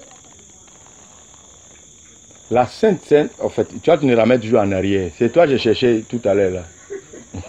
Là, nous parlons de la Pentecôte. Maintenant, tu nous ramènes en arrière à la Pâque. On a vu la Pâque samedi passé. La question, moi, je pose ici, là. Toi, tu me ramènes en arrière. J'ai besoin de la réponse sur la présence de Paul. Il dit, il s'est hâte pour être à Jérusalem, si possible, le jour de la Pentecôte. C'est de ça qu'il s'agit. On va accompagner ça. Tu laisses un peu ta question là. Là, tu nous ramènes encore sur l'enseignement sur la Pâque. On revient sur 1 Corinthiens 16, verset 8. C'est pour comprendre ce que je viens de dire là. 1 Corinthiens 16, verset 8. Je restais néanmoins à Éphèse jusqu'à la Pentecôte. Car une porte grande et d'un accès efficace m'est ouverte. J'ai resté néanmoins à Éphèse jusqu'à la Pentecôte.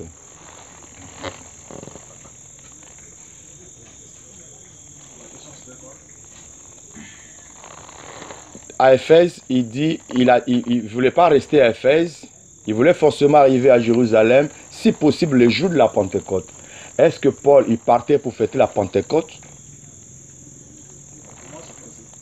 Paul, c'était l'occasion de raconter un grand nombre de personnes. C'est la bonne nouvelle. Parce que le jour de la Pentecôte, ils vont tous se réunir là, fêter comme d'habitude. Donc pour lui, c'est une occasion de rencontrer le maximum de personnes. Pour fêter la Pentecôte juive à l'époque ou bien la Pentecôte chrétienne? La Pentecôte juive. Voilà, c'est pas compliqué à comprendre. Le jour de la Pentecôte, Paul parle, c'est la Pentecôte jour juive.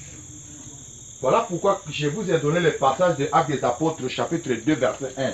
Il est dit, le jour de la Pentecôte. La Pentecôte a existé avant le fusion du Saint-Esprit. Amen. Quand il dit ici, il se hâte pour arriver à Jérusalem, si possible, le jour de la Pentecôte, il parle de la Pentecôte juive. Voilà ce qu'ils avaient l'habitude de faire. Parce que dans la Nouvelle Alliance, il n'y a pas fait de Pentecôte. Ok? J'aimerais que vous compreniez cela. C'est ainsi, quand il va dans Corinthiens, il dit, il voulait rester jusqu'au jour de la Pentecôte. Il donne le temps de la durée de son séjour. Je ne sais pas si vous comprenez. Amen. Jusqu'à la Pentecôte. C'est le temps de la durée de son séjour, là où il se trouve, le temps qu'il va passer là. Ok. C'est la même chose comme on peut dire. Lundi qui vient, c'est la fête de quoi? En Côte d'Ivoire. Tabaski. Amen. Moi, je ne suis pas musulman. Mais je peux le dire que je désire arriver chez vous le jour de la fête de Tabaski. Mais cela ne veut pas dire que je vais fêter la fête de Tabaski. Parce que c'est le jour de la fête. Et ce jour-là, c'est connu que c'est la fête. Donc moi, je préfère être là-bas. Ok? Maintenant, je viens. Le jour de la Tabaski, je suis arrivé. Comme le frère l'a dit, c'est pour rencontrer mes frères qui sont venus de partout pour qu'on puisse causer. Mais il ne vient pas pour fêter la fête de Pentecôte. Mais il dit il va être à Jérusalem le jour de la fête de Pentecôte. C'est-à-dire c'est un jour qui est connu de tous. Mais la Pentecôte était toujours fête juive. Jusqu'à l'heure où nous parlons, c'est toujours fête juive. Mais pour nous les chrétiens de la Nouvelle Alliance, Pentecôte a un sens prophétique. Amen. C'est ainsi que vous voyez, dans le Saint-Esprit, vous allez nulle part. La Bible nous dit quoi? Marchez selon l'Esprit et vous vivrez. Faites mourir les actions de la chair. Vous voyez, on nous amène dans la moisson. La semence qui doit mourir. Faites mourir les œuvres de la chair et vous vivrez. Vous voyez ce que la Bible nous parle du Saint-Esprit? La Bible ne parle pas de fêter le Saint-Esprit. Non. De vivre le Saint-Esprit. Il faut que tu quittes l'étape de chrétien charnel pour devenir un chrétien spirituel. Dans la Nouvelle Alliance, on vit le Saint-Esprit. On ne le fête pas. Il faut que tu deviens esprit, tu deviens spirituel. Parce qu'un homme charnel ne peut pas comprendre les choses de l'esprit. Ça c'est un. Deux, la Bible nous dit quoi? Soyez remplis du Saint-Esprit. Bon, imaginez-vous quelqu'un qui fait Pentecôte, il a Coca-Cola la main, il dit Pentecôte. On dit quoi? Le Saint-Esprit est descendu ce jour-là. Mais lui-même là, il a pas charnel.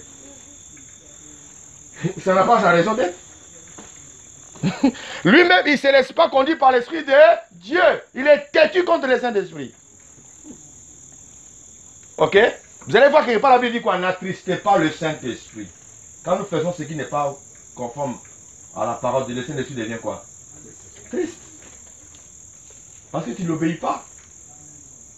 Dans la Nouvelle Alliance, on vit la Pentecôte. Si je peux m'exprimer ainsi. C'est-à-dire la nouvelle naissance.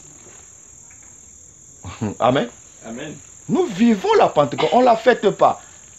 C'est ainsi que ici, l'apôtre Paul s'est hâté pour arriver à Jérusalem le jour de la Pentecôte. Ça ne veut pas dire qu'il partait fêter la Pentecôte. Non, il voulait arriver le jour de la Pentecôte. Or, la Pentecôte en question reste toujours la fête juive. Parce que Actes des Apôtres dit, le jour de la Pentecôte, le Saint-Esprit est descendu. C'est une fête, c'est une Pentecôte qui existait déjà. Et puis ça n'a pas changé sa connotation. Maintenant, de vous et moi, frères, la sœur a donné un passage dans Actes des Apôtres, chapitre 20, verset 7. On dit les jours, le premier jour de la semaine, il se réunit pour rompre le pain. Nous voyons que Jésus a institué la Sainte Seine. Jésus n'a pas institué la Pâque. Il a institué ce qu'on appelle la Sainte Seine. Et le premier jour de la semaine, commémorer la résurrection de Jésus. Jésus est ressuscité le dimanche, qui est le premier jour de la semaine. Voilà pourquoi les disciples se réunissaient pour rompre le pain. Ce n'est pas la Pâque. La Sainte Seine, la Pâque, on faisait ça combien de fois par an? Une fois. Donc la Sainte Seine, on va manger ça une fois par an. Dans la Nouvelle Alliance. Hein? Quand tu parles des apôtres, on dit ils persévéraient dans la fraction de pain. Ça n'a rien à voir. La Sainte Seine n'a rien à voir avec la Pâque. Non. La Sainte Seine, dans l'église primitive, nous voyons les disciples persévérer. Nous voyons modèle le premier jour de la semaine. Ils étaient réunis pour rompre le pain. C'est la Sainte Seine, ce n'est pas la Pâque. Or, la Pâque, c'est célébré une fois par an. Maintenant, la Pâque religieuse que les gens fêtent aujourd'hui, là, ça tombe jour dimanche. Ce qui est anormal. Quand tu lis leur histoire, là, ils prennent la Pâque juive. Si la Pâque juive tombe un samedi ou bien jeudi, ils vont calculer par rapport à ça, ils vont caler ça pour mettre la Pâque dimanche. C'est comme ça que ça se passe. Pour que ça tombe jour dimanche. Or, le dimanche, c'est le jour de Dieu soleil. Tout le monde connaît. Tu sais ça, non? Les dimanches, c'est les jours de Dieu soleil. Dieu ne serait pas reposé le dimanche. Dieu se reposait le samedi. La Shabbat commençait le vendredi soir pour prendre fin le samedi soir. Voilà. À partir déjà de samedi soir, 18h. Ok? 18h jusqu'à dimanche 18h. Nous rentrons déjà, pour les Juifs, les dimanches commençaient à partir de samedi 18h. Dimanche commence. Pour ne pas dire le premier jour de la semaine. Tu vois? Donc, on ne peut pas prendre la Pâque et la Sainte Seine, mettre ça ensemble. Non. Mais vous avez remarqué que ce que Jésus nous a autorisé de faire, qu'il l'a institué, c'est la Sainte Seine. Et nous avons des traces de la mise en pratique de la Sainte Seine dans la Bible, dans la Nouvelle Alliance. Tel que le pasteur tu as donné là, on dit quoi? Il s'est réuni pour rompre le pain. Mais si la Pentecôte était fêtée par l'église primitive, Paul allait dire, je me hâte pour aller à Jérusalem en vue de fêter la Pentecôte. Vrai ou faux? Pourquoi confirmer le pain qui devait être rompu? Mais ils n'ont pas confirmé qu'ils ont fêté la Pâque. C'est qu'on ne le fêtait pas. Mais je me rends ce jour-là. C'est comme je dis que, bon, moi je vais rester comme à Ouagadougou jusqu'à la fête de l'indépendance. Ok, j'attends. Donc tout le monde sait que la fête de l'indépendance peut-être dans un mois, bien dans 2 mois. Donc j'attends jusqu'au jour de la fête de l'indépendance. Ça ne veut pas dire que je vais fêter l'indépendance. Et quand il y a l'indépendance ici à Côte d'Ivoire, toi tu fais ça? Hein? Tu fais ça comment? Il y a beaucoup qui ne fêtent pas ça à la maison. C'est férié mais ils sont à la maison. Ce sont ceux qui sont devant là-bas, les mains d'ivoire, ils vont défiler. Toi qui es là à la maison, tu les regardes défiler. Vrai ou faux? Ou bien? Mais toi tu es chez toi à la maison, mais comme c'est férié, toi aussi tu ne vas pas au travail, tu vas pas aussi fêter, mais tu es assis chez toi à la maison. Mais pendant ce temps, parmi les Ivoiriens, il y a d'autres qui fêtent ça. Ils vont à la présidence, ils font défiler, ils mangent. Lui, il a fêté. Mais toi, tu n'as pas fêté, mais tu es assis chez toi à la maison, mais c'est le jour de l'indépendance. Je me fais comprendre? C'est la même chose. Il arrive le jour de la fête de Pentecôte, il n'est pas prêt pour fêter, mais c'est le jour de la Pentecôte. Ce jour-là, tout le monde vient. C'est comme le Pâques chez nos frères baoulés. C'est un jour de rencontre. Les gens viennent de partout. Donc toi, tu profites du jour de Pâques, tu vas au village. Ce n'est pas pour fêter Pâques, mais tu sais que Albert, il ne manque jamais les fêtes de Pâques. Donc je vais le trouver là-bas facilement. Là, il doit mon argent. Il va payer. Vrai ou faux? Tu sais que je vais le trouver là-bas forcé. C'est ainsi, dans la Nouvelle Alliance, la Bible nous a déjà averti que personne ne nous juge au sujet des fêtes. Les choses ont changé des connotations, ont changé de l'alliance, si je peux m'exprimer ainsi. Maintenant, je vais donner un sujet à réflexion. Ça, c'est un sujet à réflexion. Ok? Là, j'ai dit ceci. Définition, comment doivent-ils fêter la Pentecôte dans la Nouvelle Alliance si cela était vraiment possible? Je veux que nous réfléchissions ensemble. C'est un sujet de réflexion. Si on devait fêter la fête de la Pentecôte dans la Nouvelle Alliance, on va fêter ça comment? Ces jours-là, on va fêter ça comment? Pasteur. Fêter comment la Pentecôte? Hein? Si cela est vraiment possible dans la Nouvelle Alliance, qu'il faut fêter la Pentecôte. Maintenant, on fête la Pentecôte là comment? On ne peut pas fêter la Pentecôte dans la Nouvelle Alliance, puisque dans la Nouvelle Alliance, la Pentecôte, c'est la réception du Saint-Esprit. Donc, tu as déjà le Saint-Esprit, je ne vois pas où est l'intérêt de fêter encore la Pentecôte. Dans la Nouvelle Alliance, la Pentecôte, on a reçu le Saint-Esprit, on a dit que c'est parallèle au jubilé de l'Ancienne Alliance, donc un jour de délivrance. Donc quelqu'un qui a reçu le Saint-Esprit, lui demander de fêter la Pentecôte, je trouve que ça n'a pas de sens. Sinon, mon côté, fêter le Saint-Esprit et les choses de la Pentecôte, ce n'est qu'une fois de tous les jours qu'on appelle la vie de la sanctification pour que le Saint-Esprit se réjouisse à la vie de nous. Parce que nous l'avons reçu le jour de la Pentecôte. Et ce n'est pas un jour qui vient par an, ni par mois, il est un an après on a le temps. Donc ce que je t'amène à fêter la Pentecôte, c'est vivre la sanctification tous les jours pour que le Saint-Esprit se réjouisse en nous. Vous n'avez jamais vu dans nos églises évangéliques, les gens fêtent la Pentecôte? Non, j'ai jamais vu ça. Tu n'as jamais vu? Qui a déjà vu? Tu as déjà vu, non? Ils fêtent ça, non? Ils fêtent ça comment? Ils viennent pour dire aujourd'hui c'est la fête de la Pentecôte. Ça, le pasteur prêche sur ce sujet-là, la Pentecôte. Le sujet là, c'est-à-dire, fête de la moisson? Non, parlons sur la Pentecôte toujours. Voilà. Alors un peu sur la Saint-Esprit, cet esprit de profiter de cela, après cela, on va prendre au moins la gâter ou des choses comme ça. Vous voyez que c'est des choses imaginaires, c'est-à-dire que chacun cherche à fabriquer quelque chose pour dire qu'on a fêté. Mais il n'y a pas de référence pour ça. Quand nous les avons lu dans l'Ancienne Alliance, on a vu comment il est fêté. Ok? Il devait envoyer les germes, de blé, de froment, ok? Ils allaient envoyer 7 taureaux, 2 béliers devant les sacrificateurs. C'est clair. Maintenant, la Nouvelle Alliance, on fait ça comment? C'est ça, il y a un problème. Quand nous avions vu que c'est que Christ s'est institué, la Sainte Seine, nous avons vu le pain et le vin. Paul même a exhorté les Corinthiens dans ce sens, dans 1 Corinthiens 11. Mais Pentecôte, où ça est? Où ça est? D'ailleurs, le mot même quand on dit les jours de la Pentecôte, on comprend déjà que ce n'est pas la Pentecôte chrétienne, c'est juif. Mais comment on peut dire église pentecôtiste? Imaginez-vous un peu. Où on va aller aujourd'hui là? Je ne sais pas si vous voyez ça un peu. En disant des choses comme ça, on se réfère toujours à l'ancienne alliance. Même quand je dis que l'ancienne alliance, c'est les têtus. Alors, d'autres pensent que le jour de la Pentecôte, c'est les jours dont on va prier le Saint-Esprit. Il faut invoquer le Saint-Esprit. Les jours là, c'est les jours du Saint-Esprit. Voilà.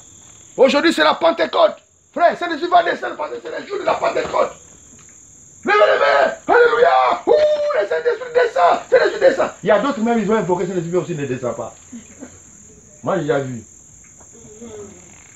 Vrai ou faux? Hein? Oh, ce qui est sûr, et la foi. Tu as reçu le Saint-Esprit.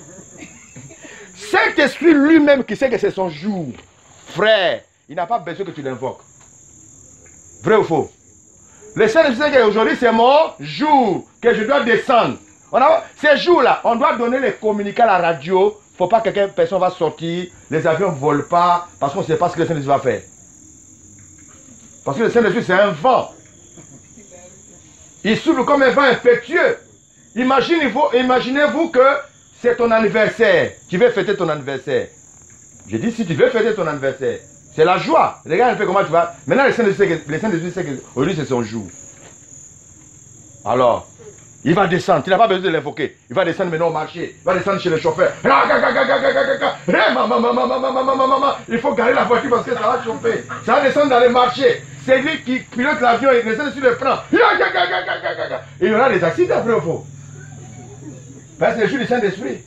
Vous allez vous rendre compte que le Saint-Esprit s'en fout de ces jours-là, vrai ou faux? Vous allez invoquer, puis des fois il ne descend même pas. Mais invoque-lui le lundi, il va descendre. Invoque-lui le mardi. Le Saint-Esprit n'a pas de jour spécial. On n'a pas besoin de réfléchir dessus. Vrai ou faux? Amen. Pour prouver qu'il n'a pas un jour spécial, tu l'invoques le lundi, il descend. Mardi, il descend. Vendredi, il descend. Dimanche, il descend. Que ça ne soit pas le jour que les gens disent c'est Pentecôte là, il va descendre.